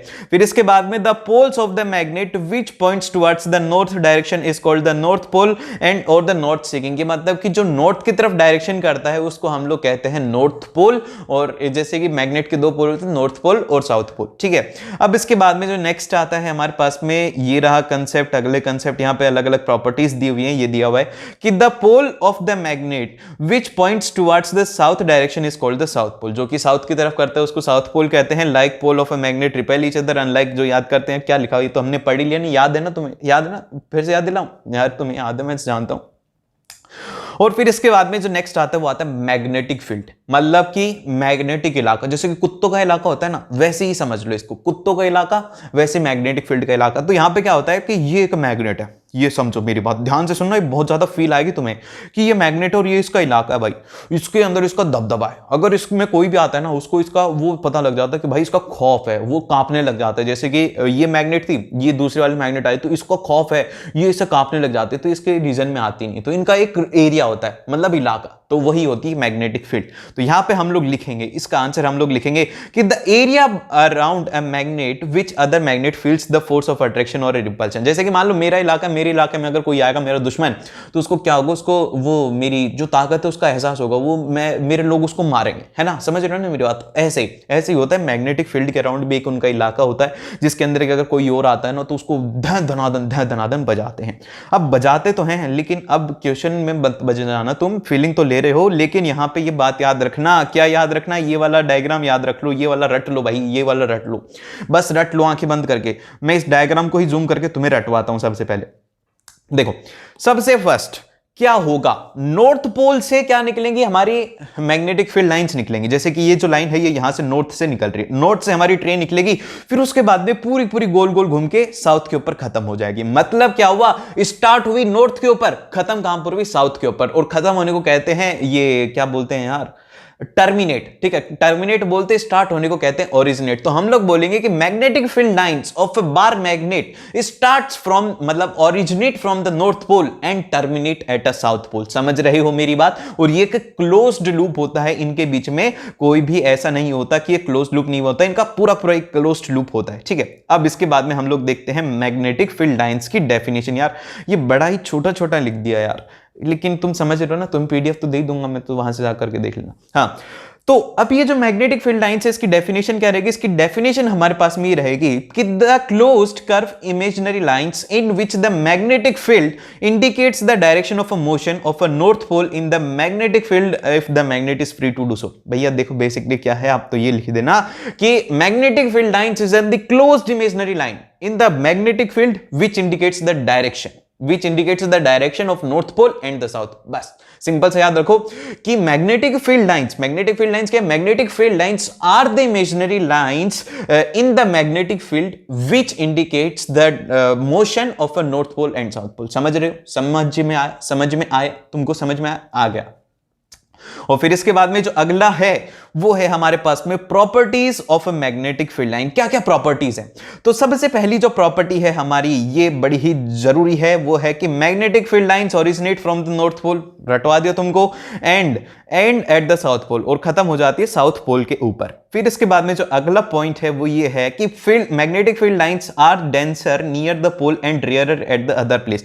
जो हमारी मैग्नेटिक फील्ड लाइंस है ना, ये डेंसर होती हैं, और पोल मतलब कि क्या होता है, डेंस का मतलब क्या होता है कि बहुत ही ज्यादा पास में। क्योंकि देखो नॉर्थ से निकल रही है, यहां पे देख रहे हो ना, ये देखो ये हमारा डायग्राम के अंदर, ये यहां पर नॉर्थ की तरफ देखो, यहां पे क्या हो रहा है कि ये ज्यादा दिख रही है, और इधर की तरफ क्या है, इनके बीच में डिस्टेंस हो रहा है, मतलब रेयर हो रहा है। डेंस मतलब कि ज्यादा है, रेयर का मतलब कम है। समझ गए? और फिर इसके बाद में जो नेक्स्ट है कि magnetic field lines do not intersect each other. ये है सीबीएसई का बड़ा ही फेवरेट क्वेश्चन है। ये क्वेश्चन फेवरेट है इसलिए है, इसका रीजन भी मैं तुम्हें बता देता हूं, रट लेना, अभी रट लेना। रीजन क्या है? रीजन ये है कि एक पॉइंट है, ये वो हमारा मैथ वाला रीजन है कि अगर एक सर्कल है उसके ऊपर दो टेंजेंट ड्रॉ नहीं होती, वही यहां पर है कि एक जो पॉइंट है उस पॉइंट के ऊपर दो डायरेक्शन नहीं आ सकती कंपास की। अगर वो नॉर्थ दिखा रहा है तो भैया नॉर्थ ही वहां पे साउथ वो नहीं दिखा सकता, तो इसलिए हम लोग लिखेंगे कि the magnetic field lines do not intersect each other because at a point there is only one direction possible. सिर्फ और सिर्फ एक डायरेक्शन पॉसिबल है, तो इस केस के अंदर क्या होगा, हमारी एक ही मैग्नेटिक फील्ड के ऊपर एक ही डायरेक्शन रहेगी, और इसीलिए कभी भी इंटरसेक्ट नहीं करती, एक दूसरे को अपने काम से काम रखती है। ठीक है? और तुमने काम नहीं किया, तुम्हारा सच में लाइक नहीं करा यार, सब्सक्राइब भी नहीं किया, और अपने दोस्तों के साथ भी शेयर, तीन काम नहीं किए, तीनों के तीनों अभी अभी कर डालो। ठीक है? फिर इसके बाद में जो नेक्स्ट आता है वो आता है ऑस्ट्रेट प्रिंसिपल। ये जो एक्सपेरिमेंट है ये देख लो यार, एग्जाम के अंदर अगर आ गया एक्टिविटी बेस्ड में तो ये ऐसे तुम्हें लिखना आना चाहिए। तो इसके अंदर हम लोग इसको देखते हैं, इसमें लिखा गया है कि according to this experiment a current carrying wire creates a magnetic field around it and the direction of a magnetic fields depend on the direction of a current in the conductor. भैया देखो ये जो ऑस्ट्रेट experiment है, इसमें ये जो magnet है ना, ऐसे नहीं हुई थी जनरेट, मैग्नेट जनरेट हुई थी, बड़ा ही एक कोई और एक्सपेरिमेंट कर रहे थे और कंपास रखा हुआ था। अब जैसे कि मान लो कि मैं एक्सपेरिमेंट कर रहा हूं और इसमें ये वायर है, ठीक है, ये वायर, अब ये वायर तो है ही, और उसके साथ में मैंने क्या रख दे, कंपास रख दे। और जैसे मैंने देखा कि यार कंपास गलती से रखे हुए थे, दोनों आसपास में रखने का मतलब ही नहीं था, लेकिन जब मैं एक्सपेरिमेंट कर रहा था तो मैंने देखा कि जैसे करंट इसमें फ्लो किया ना, इसमें डिफ्लेक्शन आया, हमारे कंपास में डिफ्लेक्शन आया। तो यहां पे हमें बातें पता लगी कि भैया अगर इलेक्ट्रिक करंट फ्लो होता है तो क्या होती है, मैग्नेटिक फील्ड उसके अंदर जनरेट होती है, और फिर इसी से ही पूरी पूरी हमारी जो दुनिया ना इतनी कलरफुल, वो इसी की वजह से हुई। अगर मैग्नेट नहीं होती ना, कुछ भी नहीं था, कुछ भी नहीं था, मैं बता रहा हूं, ना बिजली होती, ना तुम मेरे को इंटरनेट पे देख पाते, ना मैं तुम्हें देख पाता, हम वही बिना लाइटों के रहते, कोई भी कुछ भी नहीं होता, हम जंगलों में रह जाते। जंगलों में तो नहीं रहते यार, घर बन जाते। लेकिन ये जो क्वालिटी अभी आ रही है ना, जैसे कि हर एक जगह पे देख लो, हर एक जगह पे मैग्नेट्स आपको मिलेंगे। ठीक है, आपका फोन है उसमें मैग्नेट्स हैं, वायरलेसली वो ट्रांसमिट होता है। फिर उसके साथ में जो बिजली बनती है ना, उसमें ही मैग्नेट का सबसे बड़ा रोल है, बिजली बनने का ही मैग्नेट। और अगर बिजली खत्म तो कुछ भी नहीं है, कुछ भी नहीं है। ठीक है, अब सुनो मेरी बात। अब जो ऑस्ट्रेट एक्सपेरिमेंट था, इससे रिलेटेड दो बातें हैं। सबसे पहला तो यह है कि magnetic field pattern due to the straight conducting wire are concentric circle. ठीक है, समझ रहे हो मेरी बात? जैसे कि ये दिख रहा है तुम्हें, हाथ में मैंने ये पकड़ लिया, तो इसके अंदर अगर करंट ऊपर फ्लो करेगा ना, तो इसमें ऐसे गोल गोल सर्कल दिखेंगे, ऐसे गोल गोल सर्कल बनेंगे। ठीक है, ये कैसे करोगे? ये करोगे कि तुम्हें ना, इसको है ना, कार्डबोर्ड लो, मैं एक पेज फाड़ लेता हूं। ठीक है, मैं तुम्हें दिखाई देता हूं आज कैसे होता है। अरे यार, हाँ देखो, ये तुम्हारा वो है साइंस, वो इंग्लिश का, जिसमें कि लास्ट मिनट रिवीजन किया था ना हमने, और तुमने उसको फोड़ दिया था। वैसे हम लोग इसका भी करेंगे, तो उसके लिए ध्यान से रहना, सुबह हम लोग करते हैं इसका रिवीजन। देखो अब जैसे कि ये, ठीक है, ये क्या हो गया, व्हाइट व्हाइट में मिल नहीं रहा, लेकिन देखो अब ये क्या है, ये है हमारा एक करंट है। ठीक है। और इसके अंदर क्या करोगे तो मैंने इसके ऊपर है ना वो डाल दो, क्या डाल दो, आयरन के छोटे छोटे टुकड़े डाल दो। आयरन के टुकड़े डाल दिए और मैग्नेटिक में हमने पढ़ा है कि जब मैग्नेट होती है तो वो क्या करती है, जो आयरन के टुकड़े होते हैं उनको अट्रैक्ट करती है। तो वही जैसे आप इसमें करंट फ्लो करोगे ना तो वो अपनी डायरेक्शन लेने लगेंगे, जैसे सर्कल की फॉर्म में आ जाएंगे। समझ गए मेरी बात? वही बात इसमें लिखी हुई है, कॉन्सेंट्रिक सर्कल होते हैं। और फिर इसके बाद में जो नेक्स्ट इसमें पॉइंट लिखा हुआ है वो ये है कि the direction of the magnetic field due to the straight conducting wire can be determined by the right hand thumb rule. Right hand thumb rule से हम लोग इसे निकाल सकते हैं। अब ये थंब रूल क्या होता है ये बड़ा ही ध्यान से समझो, मेरी बात बहुत ज्यादा जरूरी है, बता रहा हूं मैं, ये एग्जाम में आएगा। तो देखो इसमें क्या बोलता है, अकॉर्डिंग टू दिस रूल, ये रूल हमें ये बोलता है कि if the current carrying conductor is held in the right hand, अगर हमारा ये मेरा राइट हैंड है, राइट हैंड के अंदर मैं इसको होल्ड करता हूं और ये जो मेरा अंगूठा है वो जाता है इसकी डायरेक्शन में कि इधर करंट फ्लो कर रहा है, इधर की तरफ है। तो अभी यहां पर जो मेरी अंगुलियां ऐसे घूम रही है ना, देखो ये ऐसे घूम रही हैं। अब ये कैसी डायरेक्शन है, ये कैसे, जैसे कि अगर अंदर आता तो ये कैसी डायरेक्शन है, ये क्लॉक कैसे घूमती है, लेकिन ये घूम रहा है ऐसे, तो एंटी क्लॉकवाइज। तो एंटी क्लॉकवाइज डायरेक्शन होगी। इस तरीके से आप उसकी मैग्नेटिक फील्ड को निकाल सकते हो। वही बातें इसमें लिखी हुई है जो कि आपको बताना है। अब आप मेरे को बताओ कि ये है, इसके अंदर करंट अगर नीचे की तरफ फ्लो रहा है तो कैसे होगा, कैसे होगा, जल्दी से बताओ कि कैसे होगा। मैंने दिखा भी रहा हूं मैं, लेकिन मैं तुमसे जानना चाहता हूं कि क्लॉकवाइज या फिर एंटी क्लॉकवाइज। जल्दी से इसका आंसर मेरे को तुमसे चाहिए। ठीक है, समझ गए? तो इतना बहुत बढ़िया, बस थोड़ी सी बातें और बची हुई हैं, फिर उसके बाद में खत्म है ये चैप्टर में। तो कुछ भी नहीं है यार, कुछ भी नहीं है भाई, बहुत ही ज्यादा आसान चैप्टर है ये। अब इसके बाद में जो नेक्स्ट आता है वो आता है magnetic field due to current carrying loop. अब देखो ये जो हमारा करंट कैरिंग लूप है, अब हमने क्या किया कि ये जो है ना इसको ऐसे मोड़ दिया, मोड़ करके क्या बना दिया, इसको हमने बना दिया एक सर्कल। तो अब सर्कल के केस में भी क्या होगा, इसके अराउंड सर्कल थे तो इसके अराउंड भी तो सर्कल ही होंगे, चाहे आप इसको मोड़ दो, चाहे आप इसको स्क्वायर बना दो, कुछ भी बना दो, सर्कल तो इसके अराउंड ही रहेंगे। हमने इसको थोड़ी चेंज किया, हमने इसके साथ में तो कुछ किया नहीं, हमने तो वही किया। तो इसीलिए यहां पर हम बोलेंगे कि the magnetic field are the circular near the centre, मतलब कि current carrying loop, as we move away from the loop the field lines forms the bigger and the bigger circle. तो भैया देखो ये यहां पर आपको दिख रहा है, ये डायग्राम है। इस डायग्राम में तुम अच्छे से देख पा रहे हो कि जो सर्कल हैं वो पास पास में, स्टार्टिंग में ये वाला पॉइंट देखो, ये वाला पॉइंट इसके ऊपर देख रहे हो कि पास पास में सर्कल है। फिर जैसे जैसे दूर जा रहे हो ना सेंटर के ऊपर, तो तुम्हें स्ट्रेट लाइन ही दिख रही है कि बहुत बड़ा सर्कल है, वैसे बहुत ही ज्यादा बड़ा सर्कल है। तो यहां पे ये कहने की कोशिश कर रहे हैं ये कि जितना ज्यादा पोल के पास में रहोगे उतने छोटे सर्कल मिलेंगे, जितना ज्यादा दूर जाओगे उतने बड़े बड़े सर्कल मिलेंगे। समझ गए मेरी बात? बस ये खत्म हो गया यहाँ पे, इसमें कुछ भी नहीं था, बस डायग्राम इनके याद रखना और तो तुम तो हो ही स्मार्ट यार। और फिर इसके बाद में जो नेक्स्ट है वो है सोलेनॉइड। ठीक है, सोलेनॉइड जो है, सोलेनॉइड बड़ा ही जरूरी है, बड़ा ही इंपॉर्टेंट है। सोलेनॉइड को एक बार देख लेना, सोलेनॉइड से रिलेटेड क्वेश्चन आता है, सोलेनॉइड की जो मैग्नेटिक फील्ड लाइन है उसको ड्रॉ करने का क्वेश्चन आता है। और ये कैसी होती है, ये होती है हमारी बार मैग्नेट की, जैसे कुछ भी अलग नहीं है, जैसे ही बार मैग्नेट में होती है वैसे इसमें होती है। देखो अब यहां पे हम लोग इसमें बोलेंगे, ये बोलेंगे कि the solenoid is an insulated and tightly bounded long circular wire having the large number of turns whose radius is small in comparison to its length। कि मतलब ये बोल रहे हैं कि भैया ये हमारी जो है इसके अंदर, ये इसको होलो कर दो, इसमें से निकाल दो। ठीक है, अगर इसमें से निकाल दिया ना तो बहुत ज्यादा महंगी है यार ये, बताऊं कितने की, चलो बाद में बताऊंगा। ठीक है, अब ये जो सोलेनॉइड है इसके अंदर से हमने इसको खाली कर दिया और इसके अराउंड अगर मैं ऐसे वायर लपेट दूं, ठीक है, वायर लपेट दिया मैंने, बहुत सारे वायर लपेट दिए। अब इसके अंदर से अगर मैं करंट फ्लो कराता हूं तो ये क्या करेगी, बार मैग्नेट की तरह काम करेगी। समझ गए? बार मैग्नेट की तरह काम करती है। जब इसमें करंट फ्लो होता है ये होलो होनी चाहिए और इसकी जो रेडियस है ना, ये वाली जो रेडियस है, जैसे कि इसकी ये जो रेडियस है ये क्या होनी चाहिए, इसकी लेंथ से कम होनी चाहिए, जब ये सोलेनॉइड मानी जाएगी। तो ये हो गया हमारे पास में। और magnetic field produced by is similar to the magnetic field produced by the bar magnet. जैसी हमारी बार मैग्नेट प्रोड्यूस करती है वैसे ये प्रोड्यूस करती है। ये इस तरीके से इसका डायग्राम हो गया, बड़ा ही सिंपल सा था। और जो करंट कैरिंग सोलेनॉइड होता है उसको हम लोग कहते हैं इलेक्ट्रोमैग्नेट। ठीक है, समझ गए? बहुत ही अच्छी बात है, बहुत अच्छे से तुमने समझ लिया है। देन फिर इसके बाद में जो नेक्स्ट आता है कि प्रॉपर्टीज ऑफ अ मैग्नेटिक, ये रहा, देखो ये तुम्हें देखना है ना कि कैसा दिखता है, इस तरीके का दिखता है। अब इसके बाद में जैसे कि properties of a magnetic field lines of a force of a magnetic field line. तो देखो भैया इसमें ये जो है ना ये तुम्हें याद करना पड़ेगा, इसको मैं तुम्हें फील देकर के नहीं समझा सकता। ये एनसीईआरटी से मैं तुम्हें करवा के दिखा सकता था, एक्सपेरिमेंट करवा के दिखा सकता था, लेकिन अभी इतना टाइम नहीं तो इतना तगड़ा एक्सपेरिमेंट होता है ना, मजा आ जाता तुम्हें। ठीक है, लेकिन अब देखो अब इसमें क्या क्या बातें लिखी हुई हैं, क्या क्या प्रॉपर्टीज हैं वो हम लोग देख लेते हैं। हमारे काम की तो अभी यही है, वो हमें हर काम की नहीं है। तो इसमें हम लोग लिखेंगे कि this line originate from the north pole and end at the south pole. कि ओरिजिनेट होती है किससे, नॉर्थ से एंड होती है साउथ पोल के ऊपर। सेकंड आता है कि the magnetic field line force are the continuous close loop, और ये एक कंटिन्यूअस क्लोज लूप फॉर्म करती है। Two magnetic field lines of a force do not intersect each other, वो कभी भी एक दूसरे को इंटरसेक्ट नहीं करती है। And the tangent at the any point on the magnetic field lines gives the direction of a magnetic field at that point, कि अगर आपको जैसे कि किसी भी पॉइंट के ऊपर डायरेक्शन चाहिए तो उसके ऊपर एक टेंजेंट ड्रॉ कर दो तो वहां पे उसके आपको डायरेक्शन मिल जाएगी।